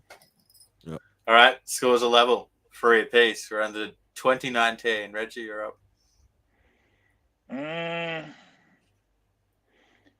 PS5 was out in 2009. Well, was it? No. See, this is a tough one for me, man. I can't believe I'm struggling. This is the first time I actually struggled like this on one of these questions because I really got to. 2019 saw the release of. And there's like 2,000 answers too. Yeah, that's why I'm thinking like. It's so much. I know. It's. God, I really suck at this part of the show. Because I'm about so many indie titles and stuff. Dude, I don't know what year anything came out. I'm so bad with this stuff. This bro. is hard. Like you ever try to fill out a job resume and they're like, "Where'd you work the last 20?" I'm like, I don't fucking know when I worked, where I worked. I don't know what decade it was, what year. I like Lincoln Park at the time, so that might have been like. I'm just kidding. I'm gonna guess with this one because I think I got it in 2019. It's the physical release of A Hat in Time. Hat in Time. 2019. Yes. Okay. It initially came out in 2017, but the physical was 2019. Right. All right, Joe, you're up. Stop looking at the shelves. I'm just looking for inspiration. I can't see years, bro. Trying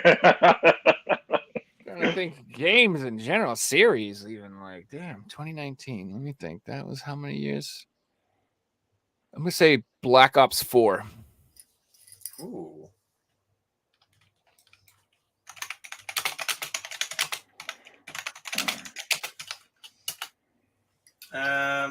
Black Ops 4 initial release date, the 12th of October 2018. Get you the missed it fuck by out of 2 here. months. Wow. All right, Marcus, I need a game released in 2019. I'm battling whether or not I think it was 18 or 19, but I'm gonna say Cuphead.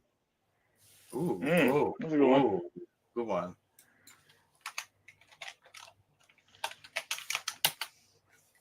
And I've almost beat it. It was 2017.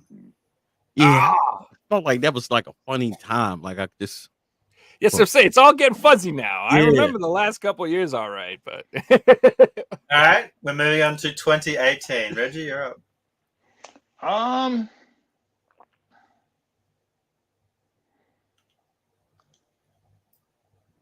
And I'll remind you, you can say it that's already been said. you can or you cannot. You can. Oh, all right. As long as they weren't correct. I almost said the one that was released in 2019. I'm gonna say, yeah, it was 2019. Damn it.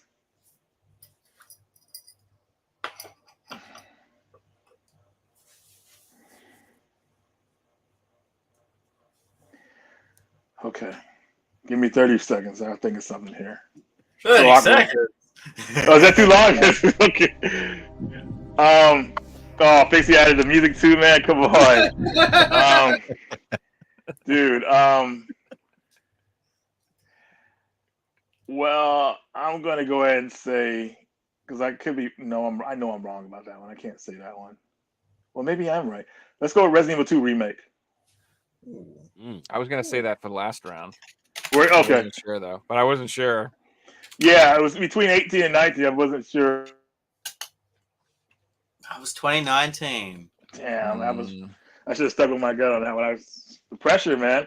Basically, when you do these ones, man, you gotta have the timer, man. It's gonna really push some. I need to get a timer on here. We'll work something out. All right, Joe, you're up. 2018. I've got God of War, baby. And that was wrong before in 2018. Yeah. All right. All right, good. All right, Marcus, 2018.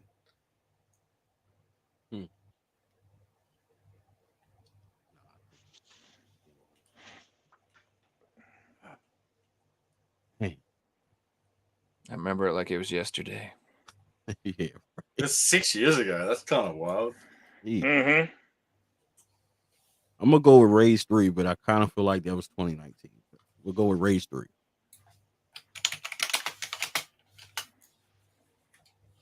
Rage 3. Was Rage 3 released? Yeah, Rage 3 on I think it was on PS4, right? Rage 3? Was that 3 or Rage 1 and Rage 2? I think you're thinking of Rage 2. Rage 2? Okay. Yeah, Rage 3 didn't Yeah, come it's out. Rage 2. Rage 2. That's it. Rage 2 was 2019, not 18. All right, guys. At the end of 2018, the scores are Reggie and Joe on 4, Marcus right behind on 3. We've got a couple of years to go. So moving on to 2017. Reggie? Horizon Chase Turbo. Ooh. I'm just throwing them out there, man. I'm just gonna go for it. I love that game.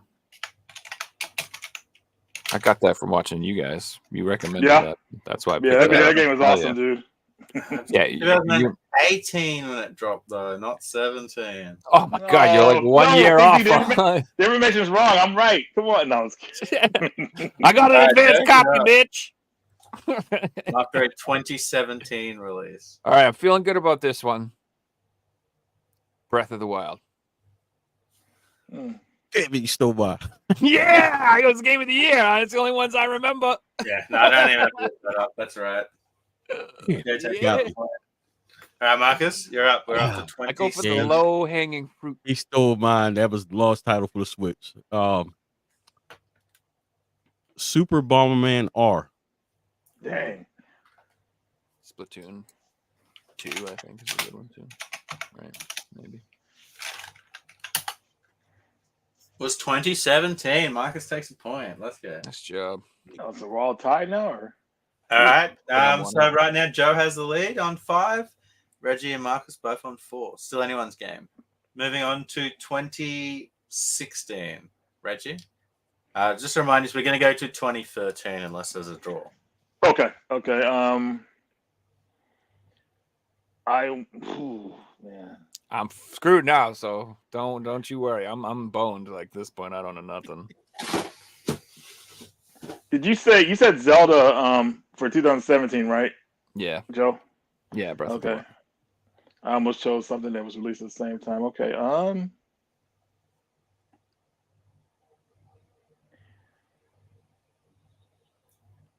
I feel like I'm cheating if I say this one, but I can say it again. I'm gonna try it. East Lacrimosa of Donna. For PS4, I'll give you that. 2015. Yeah. Whew. Thank you. I didn't think things were going to take it. Awesome. I think you guys can reuse your answers. That's fine. Okay. As long as Right. it's the actual correct on that year, I'll give you the point. All right, Joe, you're up. 2016.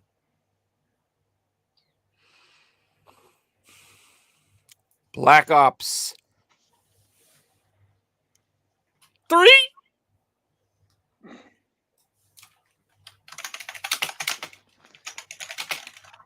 I was playing that shit in that year. I know that. I was killing zombies like a motherfucker in 2016. I just don't know when that came out. Black Ops 3 was released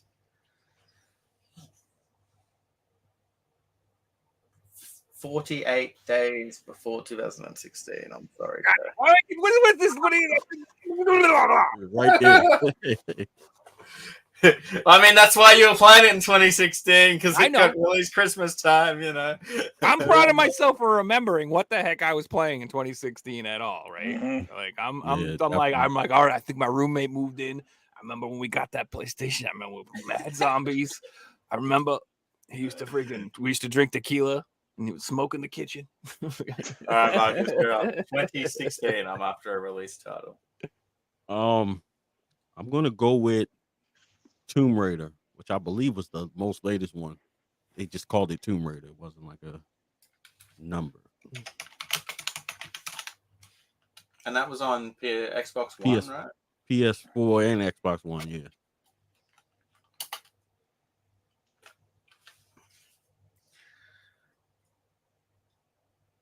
We're after 2016, right? Yep. Mm-hmm. All right. I can't give you any points because the most recent one was Rise of the Tomb Raider 2015. Yeah. All right. We're looking for a 2015 release. Reggie, you're up. Rise of the Tomb Raider 2015. Hey, that's how the game works. You can steal each other's answers. That movie. I love it. I love it, man. Yeah. We're gonna have to go Black Ops 3. Black Ops 3 is correct. We just went through this. Damn, y'all went too fast.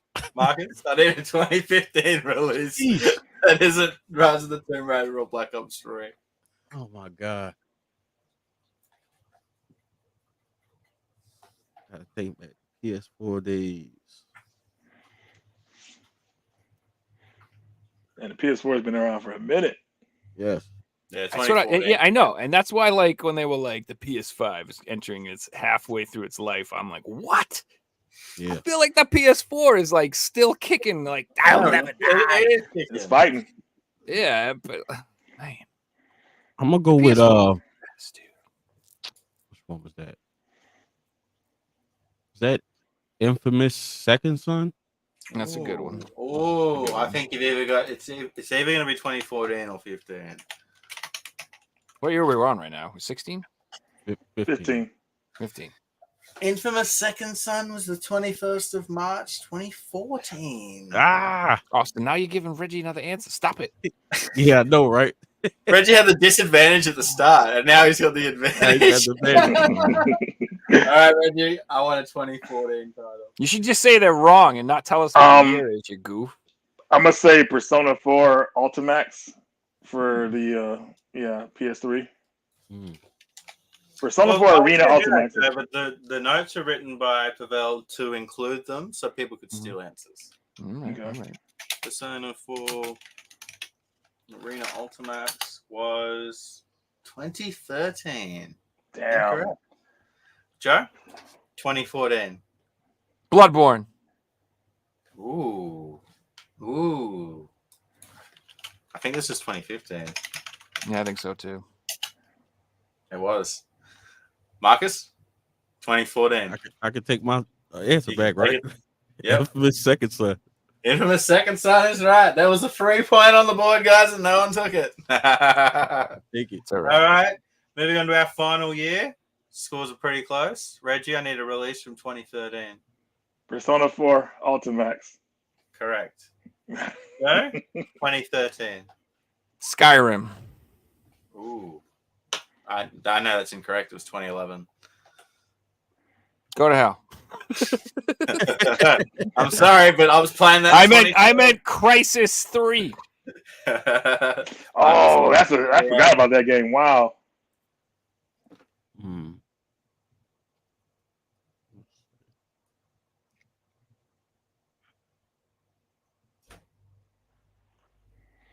Crisis, jeez, man. That Yeah. game. It's on me, right? Yeah. Yeah. 2013. Dude, Crisis 1 was like a huge deal when that came out.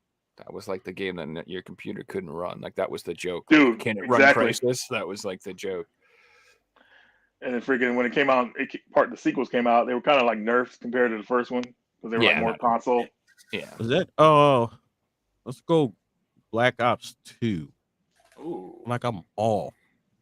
No, you might be right on that one because No, they came out like every couple years, so that's kind of Yeah. where I was feeling with it. Apparently they come out in October though, so you better be careful. Yeah. It was November 2012. See, my it's like God. always the end. They Christmas. They come out right before Christmas, and it's Yeah, I know, man. All right, guys. At the end of Getting it that, we wrong. do have a definitive winner. So on 5 points was Marcus. 6 points was Joe. But today's winner on 7 points is Reggie. Well done, Reggie. I made it. Wow. I really thought I was gonna lose this one, man. Congrats, man. Because I just cannot remember the dates for certain games because it's just tough. Like what date? Yeah, definitely. And I'm just checking back, and I can confirm that Turner correctly got chat's question with Courier Crisis. Well done, Turner. That's the Paperboy game for the PS1. Yeah, here it is. I remember that game. It's made by the same people who made Driver. We had the Courier and then the Crisis. He's beating the shit out of people. Yeah, it's hilarious, dude. They should have made like some kind of like short movie out of that game. Oh man. Yeah, that was a fun quiz because there was an Yeah. unlimited amount of answers. But like Reggie said, like it's easier to go for one answer sometime than have an unlimited amount. Right, exactly. Because your mind's just thinking about what you could say. Like what? Yeah. That was fun though because it literally made me like go through like a little like nostalgia trip through my mind of like, when did I buy this house? When did I get my PS4? What was I playing that year? I remember I was doing this first, and then I got this game, and I was playing that game, and you know what I mean? Like, and it's so funny how close, kinda, we were on all of them. We were off by 1 year. Like, it's pretty good, guys. No, not even a year. You had the November release because you were playing it the following year. Yeah. So I just overall, We're all impressive. We shouldn't have been even that good at it. That's crazy. Yeah. If we did the 2000s, Jay, you'd be like, oh, that was this DLC release of WoW, and then this DLC release of WoW, and then this DLC release of WoW. We got to do the same thing with 80s hair bands. Like when their albums came out. When did Cherry Pie come out? Almost an unlimited amount of topics you can do with that format. That was pretty cool. It was fun. You guys got any pickups to show off this week? Yeah. Yeah, who wants to start? I can go I'll first. start. Since I'm the guest. Go for it. Yeah, Yeah, go start, for it. Marcus. Okay, cool. Yeah. All right. So Target recently had a sale, buy one, get 150% off. I don't know if you guys were aware of that. So picked up a couple games. Sonic Origins Plus. Nice. Got 16 Sonic games on there. It was pretty good value. That was like $20. Mario and Rabbids Sparks of Hope. Got that. And a couple more games. Reggie should like this one. Resident Evil Triple Pack. Nice. On the Switch. Physical release of Cuphead. Dragging my feet on getting that. Finally got that. And weird game. I don't know if you guys have ever played it, but Catherine Full Body. Yeah, I played the first one. It was a lot of fun. I want to play the second one. Yeah. Oh, isn't that just like a It's more of an version? add-on content type. Or, Yeah. Fixie, like there's a new girl. Yep. I just enjoyed the puzzles and stuff. I wasn't really playing it for the story. Well, they were terrifying because you messed up with those puzzles, man. Your death was brutal. Yeah, Yeah. 100%. Yep. Those are my pickups this week. Okay. Awesome, man. I guess I'll go next here. I'm gonna have to get up for a couple of these, but I'll wait for those for the end. I went to my local game store. They had some cool stuff there, and I got this fighting game for the PSP. It's called Fate Unlimited Codes. This is a collector's edition for it. Sweet. See here. Yeah, there's the game, and the other stuff that comes with it comes like this. That's cool. Carry wherever you go or whatever like that. So I thought that was pretty cool. The anime is pretty good, man. I'm not gonna lie. I've seen a lot of different versions of it, and the latest one was very dark, but it's got some good fighting scenes in it. So very impressive series. I think Capcom made this game. It was in arcades. It's not the best fighting game, but it gets the job done. It's got a couple cool moves in it, so thought it was be nice to have. And I haven't bought a PSP game in a long time. I think you guys know I got the Clock Tower collection on the PS1. They did a fan translation for it for the first game here, so you get to play. Yeah, it's really cool. And then this one is a collection of the ones that came out to America without. Yeah, we know those games are really expensive, so this is probably the better version to get if you want to have a physical. Clock Tower series has been great, man. The first two games are really amazing. Third game is good too. Ghost Head not as much, but series still has a lot of potential, and I hope the limited run remake or remaster will kind of bring back some more interest in the series. I would say. Oh shoot, my headset died out. Jeez. Your audio changed a little bit, but yeah, we can still hear you. Bobby 6-7. This is a platform action game for Nintendo of my premium edition games. So this is the regular edition, and then this is the silver game edition right here. So awesome. If you like games like Mario 2, you'll be familiar with this one, I would say. I know you guys can't really see the back of it, but just go in there just in case. I haven't played too much of it yet, but I plan on doing that pretty soon. My buddy John Houston, we did a trade, and he came through. He got me a mint condition copy of Crystalis for the Nintendo. Wow. For this. That is nice. Go next to my Game Boy Color version. That's crispy. Yeah, I think this is one of the first game. Well, I shouldn't say first game, but SNK published this game. This is like one of their first RPGs. So wow, that's a great game. Yeah, dude. I'm pretty stoked about having this. So very cool to have that. It reminds me like Galvalius kind of. It's like one of them like unsung action RPGs. Like Zelda got all the credit, but everyone forgets about these other games that are really good. Yeah. I couldn't find the first game. I was looking for it earlier, but I got a Lunar 2 uncensored for the Sega CD. I have a Lunar Silver Star, but I just couldn't find it by Project Retro Games.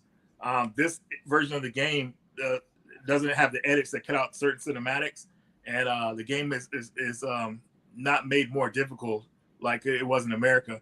Because one of the guys that worked in designs, what he liked doing is making games harder from the original versions. I don't know why he did that, but this is the game how it was intended to be played in this version of it. So I can't wait to play this. This is going to be amazing. And yeah. And also I recently got an Xbox One. So I'm finally stepped up my Xbox game. Not quite a Series X, but that's okay. But I got Remothered, Tormented Father. A great survival horror game. You haven't played this, Marcus? I think you would like this one, man. Like, this game is a trip because what it reminds me of, it reminds me a lot of Clock Tower 3 in a hunting ground. Mm-hmm. And basically, this is like one of those games where the stalker is like, he'll randomly come after you if you're standing around or doing something too long. It's like timed events pretty much. And also, they're really looking around for you. They're walking around the whole area looking for you. So it's really trippy. And Remothered did that using that game formula really well. So happy to have this on Xbox. Cool. Okay. Whew. All these games, man. I got this one from Super Rare Games. This is called the Little Gator game. Little collection. I don't know too much about this one yet, but I'm pretty sure it's like a Mario 64 type game. But I don't like the name of it, so we're gonna call this game Alligator Express. We'll change the name. Alligator Express. So for the You guys seen that new Alligator Express game? It's sweet.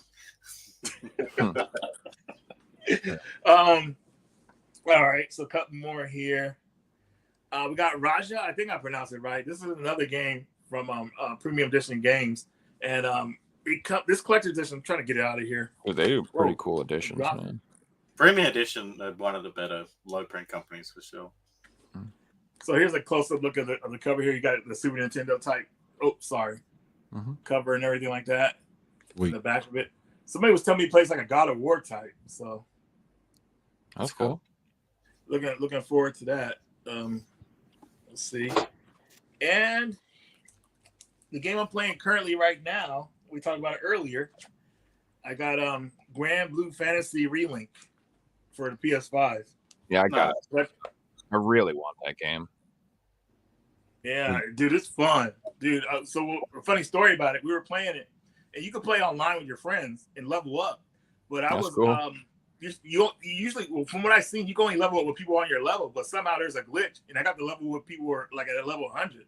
So my cat went up high, so I was like, yes. Wow. Dude. So I was playing the regular game, barely had any trouble going through the bosses, but I was like, yes, dude, this is perfect. So that's happy awesome. about that. But I have two more items I want to show you. Maybe just one more. Yeah, dude, that game, Persona 3, and Final Fantasy 7 Rebirth are all coming out within like a month of each other. I was like, oh my god, crazy, right? You only give you time to not too much. So what? Yeah, and I'm over here still trying to finish Final Fantasy 16. Like, I gotta get caught up. These RPGs. Holy bananas! Oh wow! This is a Visco mini arcade top. Nice game. And I haven't even opened this yet, but I got this on Visco, and it comes with 12 games on it. So it's like obviously a barcade you can put on your table and play. You guys know I like the countercades and all that stuff, so I had to pick this one up. And this is probably just Neo Geo games, or just Neo Geo games. It's got a USB port on it, so you can probably add more games or update it, whatever you need, which is good. But here, let me show you one more item, guys. Turn the camera off for a second. Grab this last item because it's pretty big too. We're about to be trolled.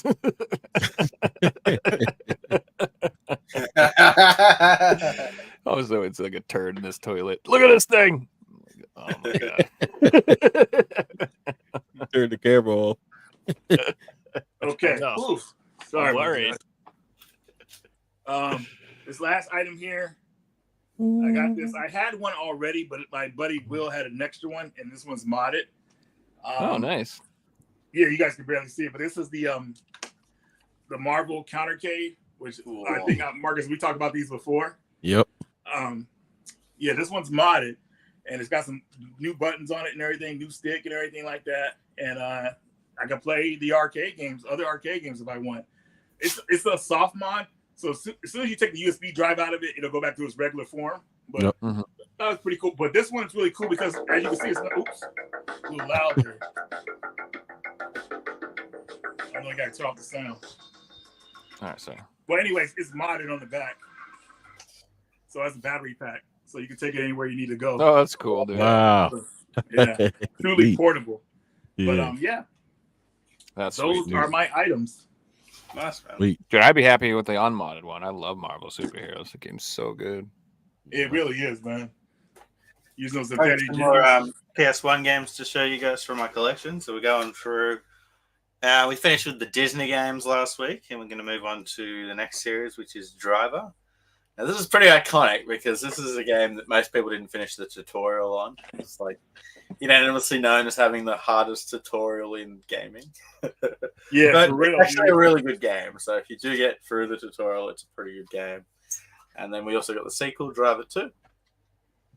And I prefer the third one, San Francisco, on PS3, or the fourth one, or whatever it was. But yeah, these are still great games on the PS1.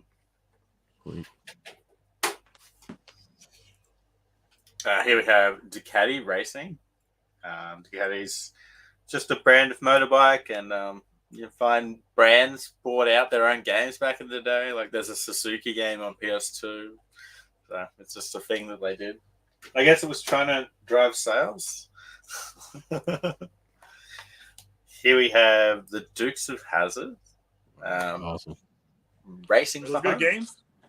I never actually played this one. It was one I only picked up recently. But it's in really nice nick, so I might give it a go at some point. It actually looks pretty fun, not gonna lie. Looks like you're just doing jumps and tricks and stuff in the car. Here's one of the Grails on PS1. I was after this for years. I ended up getting a minty copy from the UK, and that is Eric's. So this is a Final Fantasy spin-off fighting game with the Final Fantasy VII characters. Wow. It's exactly as cool as it sounds. It's a lot of fun too. Like the graphics are PS1 graphics, but I had a lot of fun playing through it, and you know the characters there from Final Fantasy VII, and yeah, this is like a brand new case too. It literally feels brand new, so I'm really happy with this one. Fixie, you want to know something funny about that game? Is that Namco and Squaresoft did a collaboration with it. So they made Kazuya Mishima from Tekken related to God Hand in that game, God Hand and Mishima. So they're supposed to be like brothers. Okay, that makes sense. Manual. It's really weird. That's cool. Next, we just have another generic sport game, and this is UEFA Euro 2000, so another soccer game. I'm not too selective with PS1 collecting. I pretty much put anything in the collection if it's under $10. It's complete with black label with a manual, so I'll take sport games. And again, another sport title. Here's one I do love, though. I really love the Everybody's Golf series. Yeah. So this is Everybody's Golf 2. It's got the OG cash converter sticker on the front, which I haven't been able to take off. Joe, you're going to love this next one. What you got? Here we have Evil do. Dead. Oh my God. Hail to the King. I do love that. Pretty much And this anything. is to do a with 2 Evil disc Dead. set, this one, which is pretty cool. Every camera angle, a monster responds in that game. Mhm. Love That's the a hard artwork. game. They're beautiful. That game's tough. And now the next few games are from the one series. I'm not big into this series, but I ended up picking them all up for less than $5 each. So definitely take them, and that's Formula One titles. First one, Formula One 99. I do love Michael Schumacher, and so it's nice to have Michael Schumacher on the front, which is cool.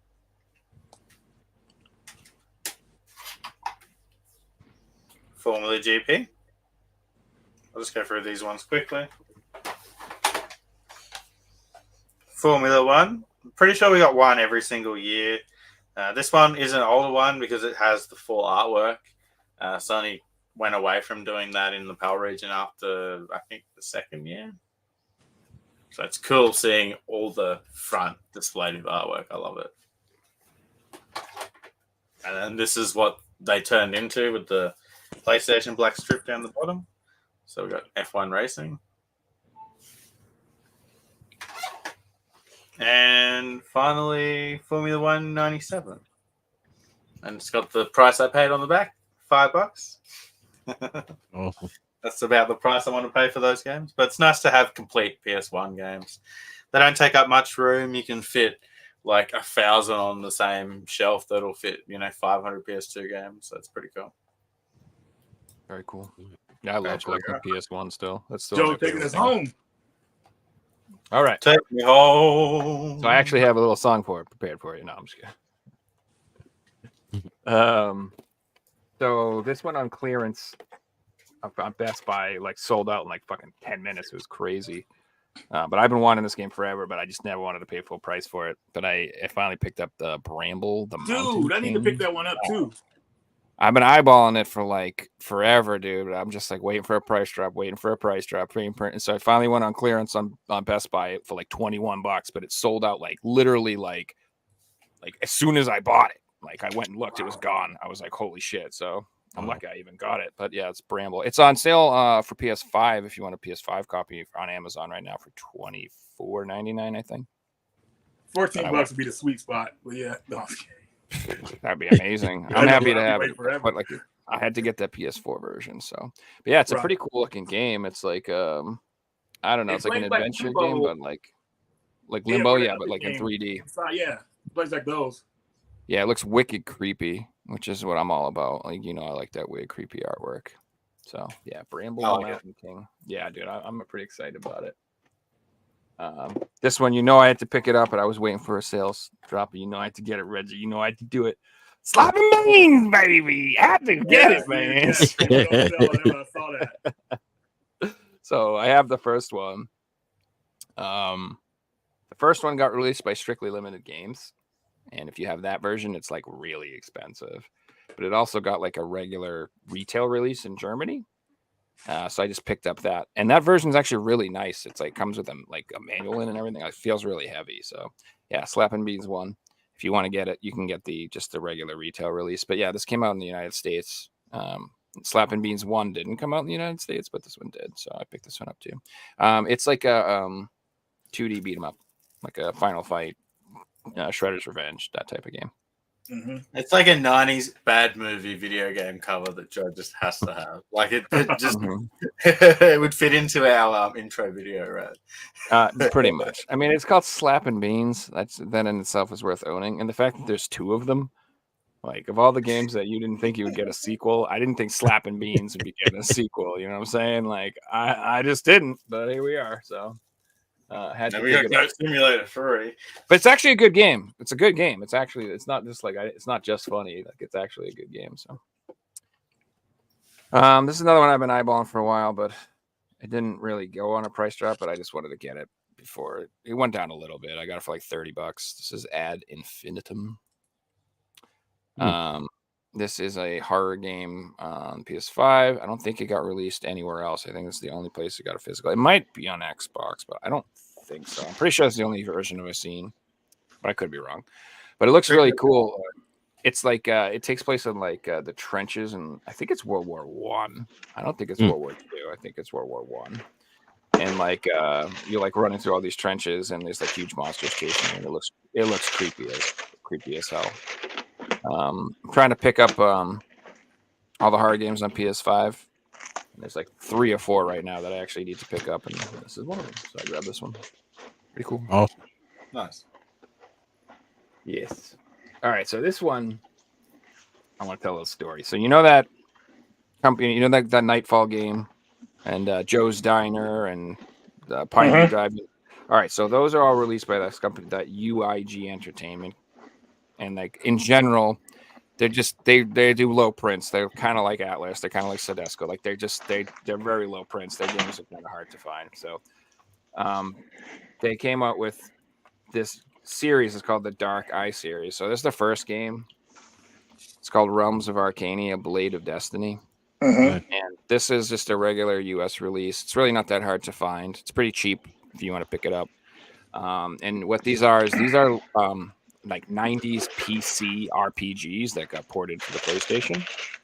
So they're like These are like hardcore old school RPGs. So if you're like a real true nerd, like you like actual like old Might and Magic games, old Dungeon like those real hardcore RPGs, this is like sort of in the vein of that. But this one's not that hard to find. Someone say Might and Magic? Yeah, exactly. So Let me but up. the sequel, this is right. and what's up? Like maybe like Ultima too. Kind of. Yeah, I mean, it's hard to see. God, I don't think you can see it that well. So it's not like super. It's not like DOS or anything like that. But it's I don't know how to describe it. Just watch some videos. It's pretty cool. But I actually love games like this. So, but I'll be honest with you, I'm probably not going to open these because they're really rare. This one maybe, but the other ones I won't. But anyway, there's a sequel. This one right here. Realms of Arcania, Star Trail. Niccolo, if you guys remember, Niccolo has been on the show a few times. He's actually turned me on to this one, and like this is like just really hard to find in Europe usually, and for like years there were like no copies available. There was only like 1 or 2 copies on eBay at a time. They go for like hundreds of dollars, like $100, $150, that type of thing. And then recently, like a whole bunch just showed up. Like somebody found a box of them, or like the company got bought out or something, and all of a sudden they a got bunch reprinted. Who knows? I don't think they got reprinted. I could be wrong, but they might have. But I don't. They might have. But I think it's more like they found like old stock or something. But either way, I don't know if they're still available. I mean, going down the trend of the most expensive games getting reprinted, it's kind of happened for PAL PS4 games as well. So it can't just be a coincidence, right? Could be. Because the Nightfall was just as expensive too, and it got reprinted. Well, it's the same seller who had these, so I don't know. So maybe it is reprinted. I don't know. Either way, I grabbed a copy because it was just like whatever. But that's not even what I'm most excited about. What I'm most excited about is there's a double pack that has both games. Ooh. And I only thought it got released in Germany, and I didn't realize this copy exists. But I got this copy. Oh, that's cool! Wow. This is the combo pack of the Blades of Destiny and Star Trail, but it's got the Peggy logo, not the USK logo. I've never, ever seen this before, ever in my life. The only reason I got this game is because Jason, who's been on the show, we were talking about stuff, and he showed me a picture, and he had this, and I was like, what the hell is that? And there's a seller. God, I don't know. People are going to be mad at me because I don't know off the top of my head. There's a seller on Amazon that is showing the German version, but if you buy it, they send you this. So again, don't be mad at me. I'm not trying to keep it private. I just don't know off the top of my head. If you guys want to know who it is, I'll fucking look it up and just message me and I'll tell you. Go into Figsy's Discord. I'll put it in the Discord or something like that. So everybody knows. Put it in the there's a section called deals. And we'll put it in there. Yeah, I just don't know off the top of my head. Deals here. I don't remember who it is. But anyway, this like I said, I didn't even know this existed. And what's really interesting about this is if you notice, this is a sealed game, but it has no strip. Yeah, I mean, a lot of my PAL games are like that. I know it's weird. Like, I feel like it. Most of them should have that. I don't know. But either way, this was like really exciting to me, like I said, and that's what I mean by this is like one of those games where it's so rare. Like I didn't know the damn thing existed. I've never seen it before until like recently. I did not know this was even a thing. So I don't know, but maybe it got reprinted and there's a million of them. I have no idea. It's the first time I've seen it, so I was excited. And I got there's a double pack that includes both of them, though. That's the version you want to get. Hell yeah! So now I got my little dark eye set here, my little thing here. It's pretty awesome. And then my last pickup is not a game, but it's still awesome. And I'm just gonna sing the song because it's so good. It goes. I had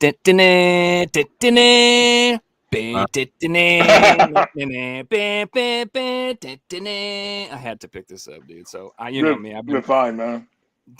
Man, this is on sale on Amazon right now for like $25 or some shit. So for the whole season. Yeah, it's a DVD. It's not a Blu-ray or 4K or nothing like that. But yeah, this is the complete series. It comes with the Lion Force, which is the one that I watched when I was growing up.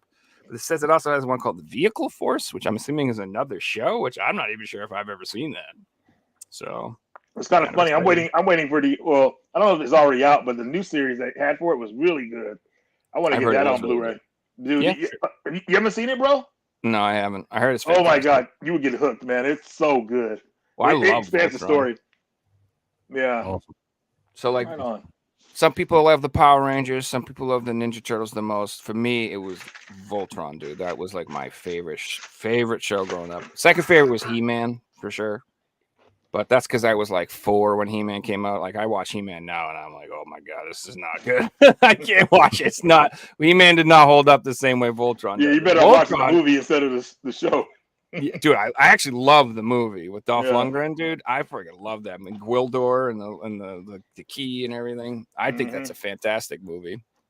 I love the Power Rangers as a kid growing up. I'd never Of watched course. any of the ones though. Thunderbirds, I watched Thunderbirds, but that's only because my dad watched it and it was like nostalgic for him. So he got me and my brother to watch it. Kingsley, who's your favorite Ranger?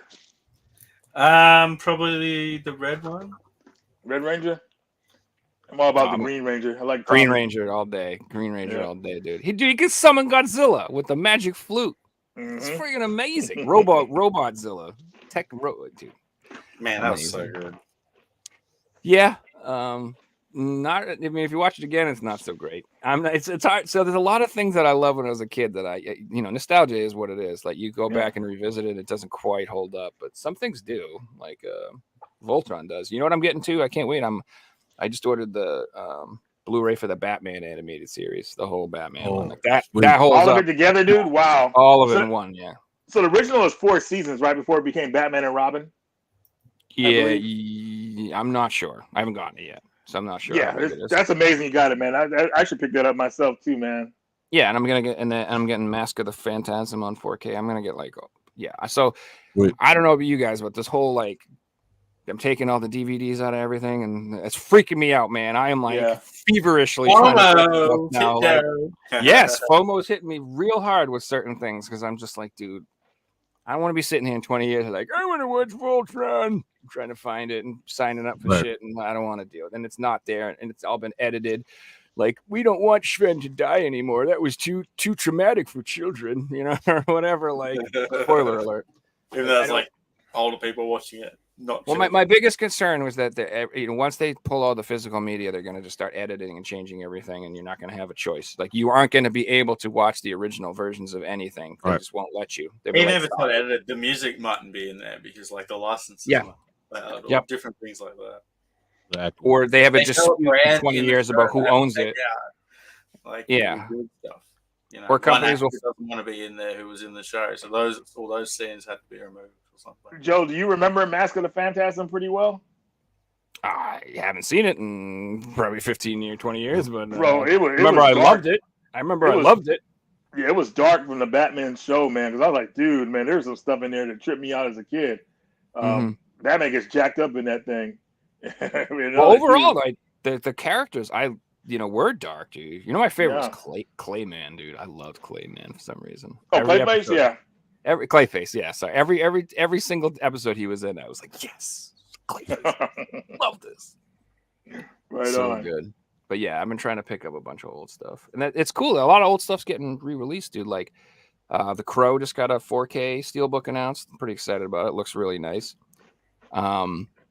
There's this movie I used to watch all the time when I was a kid, and I just randomly was like, I want to get this movie called Daryl. You ever see Daryl? You know what that movie is? Anybody have an idea? Oh my god, it's such an obscure movie. Daryl is about a family that like adopts a android, like a robot. He's a kid named Daryl, and it's I don't know how to just watch it, but specifically I just remember there's this scene where he plays pole position on the Atari, and because he's an android, he like breaks the game. He's like, I would just remember being like, wow. It's like a creepy looking scene because like he's like an android or something. No, he just looks like a little kid. He just looks like a regular kid. Okay, wow. He just looks like a regular kid. Yeah, it's called Daryl. Anyway, it's this really random, weird ass movie that I haven't seen since I was like 7 years old. And I'm like, I want to get a copy, and it's like coming out in 4K in like the next 3 weeks. Daryl. I'm like, what? This is getting a re-release now of all the times I've ever. It's so weird. And is that the one he's like a robot or something like that? Yeah. Okay, I think I've seen that. Yeah, dude, I used to like that, like war games. I'm talking this is like early 80s. And then this other movie I'm super excited about that I used to watch all the time when I was a kid that I didn't think anyone ever heard of. It's called Leviathan. Have you ever heard of this movie? It's a horror movie. I have. I just can't It's remember. great. It's basically Alien, but it takes place like underwater on a ship. But it's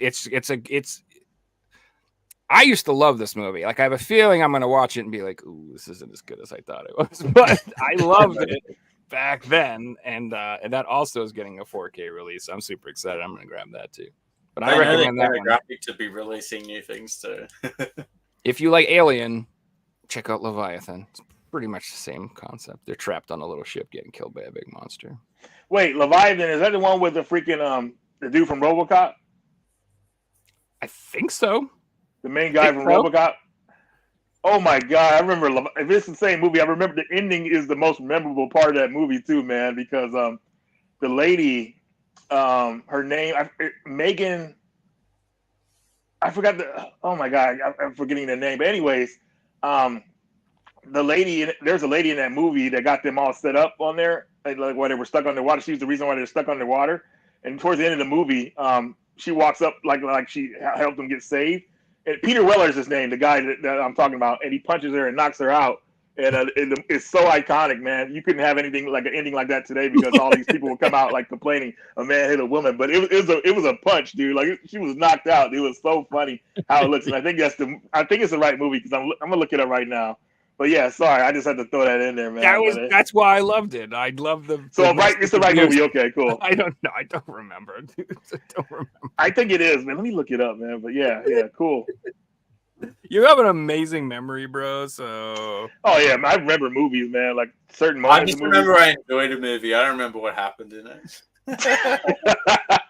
Let me see. That was a good few hours. I can't tell you what happened. Hilarious punch in Leviathan, 21 seconds. It's got to be this.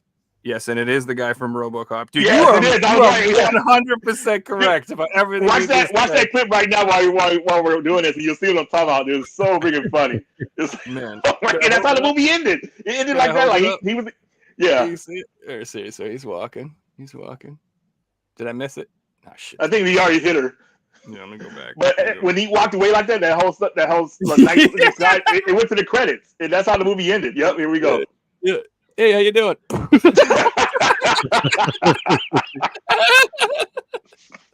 it was like one of the best endings ever. It was the best ending ever, dude. Oh my god. This is why you win the quizzes, man. I can't keep. How do you do? Dang. That stuff that sticks with you, man. Memory. I love it. It's awesome. You should play GeoGuessr with me, Reggie. You'd be good at it. It's all about memory. Yeah.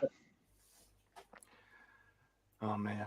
So anyway, that's all my movie talk. Sorry, I always derail and talking about movies. No, that was good stuff, man, and everything like that. Like Marcus, are you into movies like that, or are you just more games? Yes, somewhat. I guess I kind of just randomly try to stumble across stuff and kind of get into it.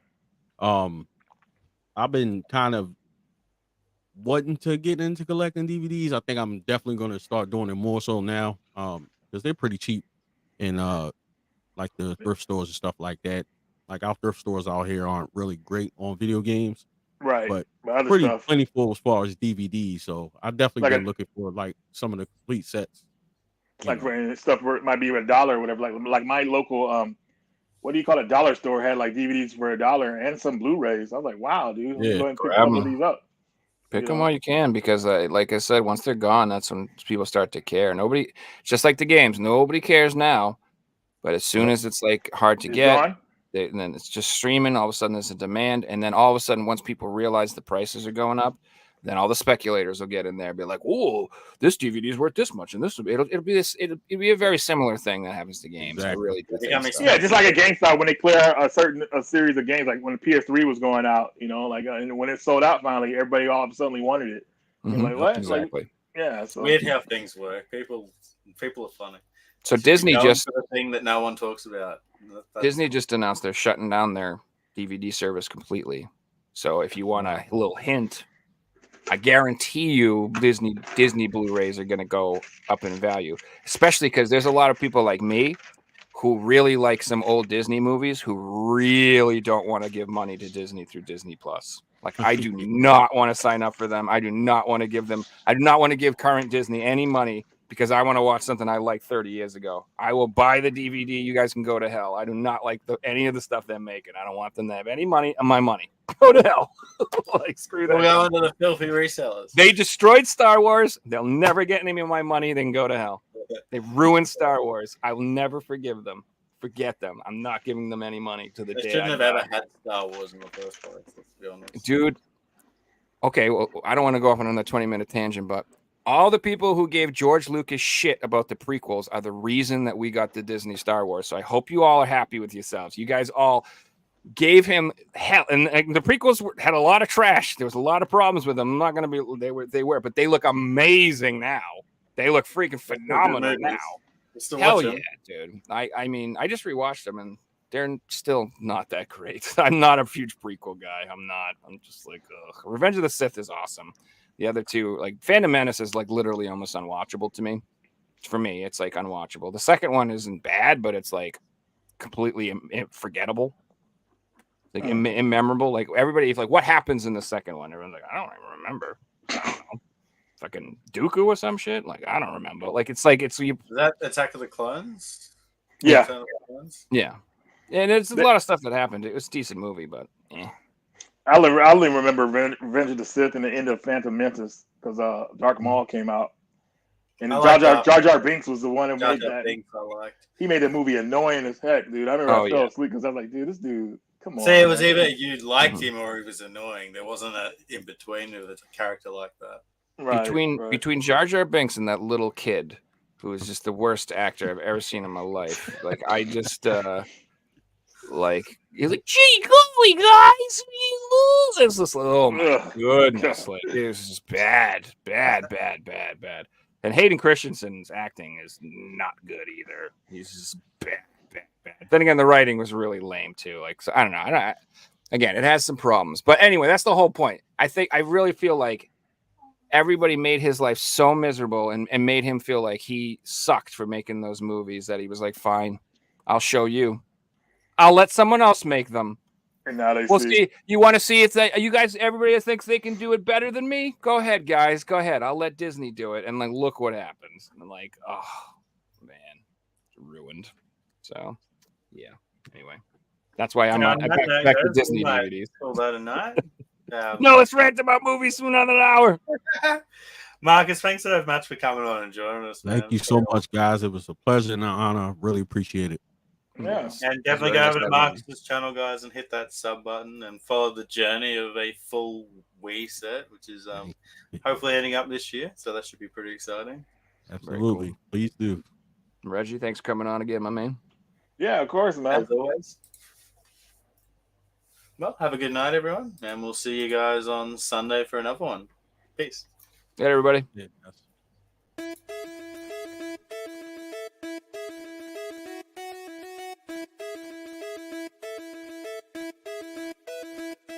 You found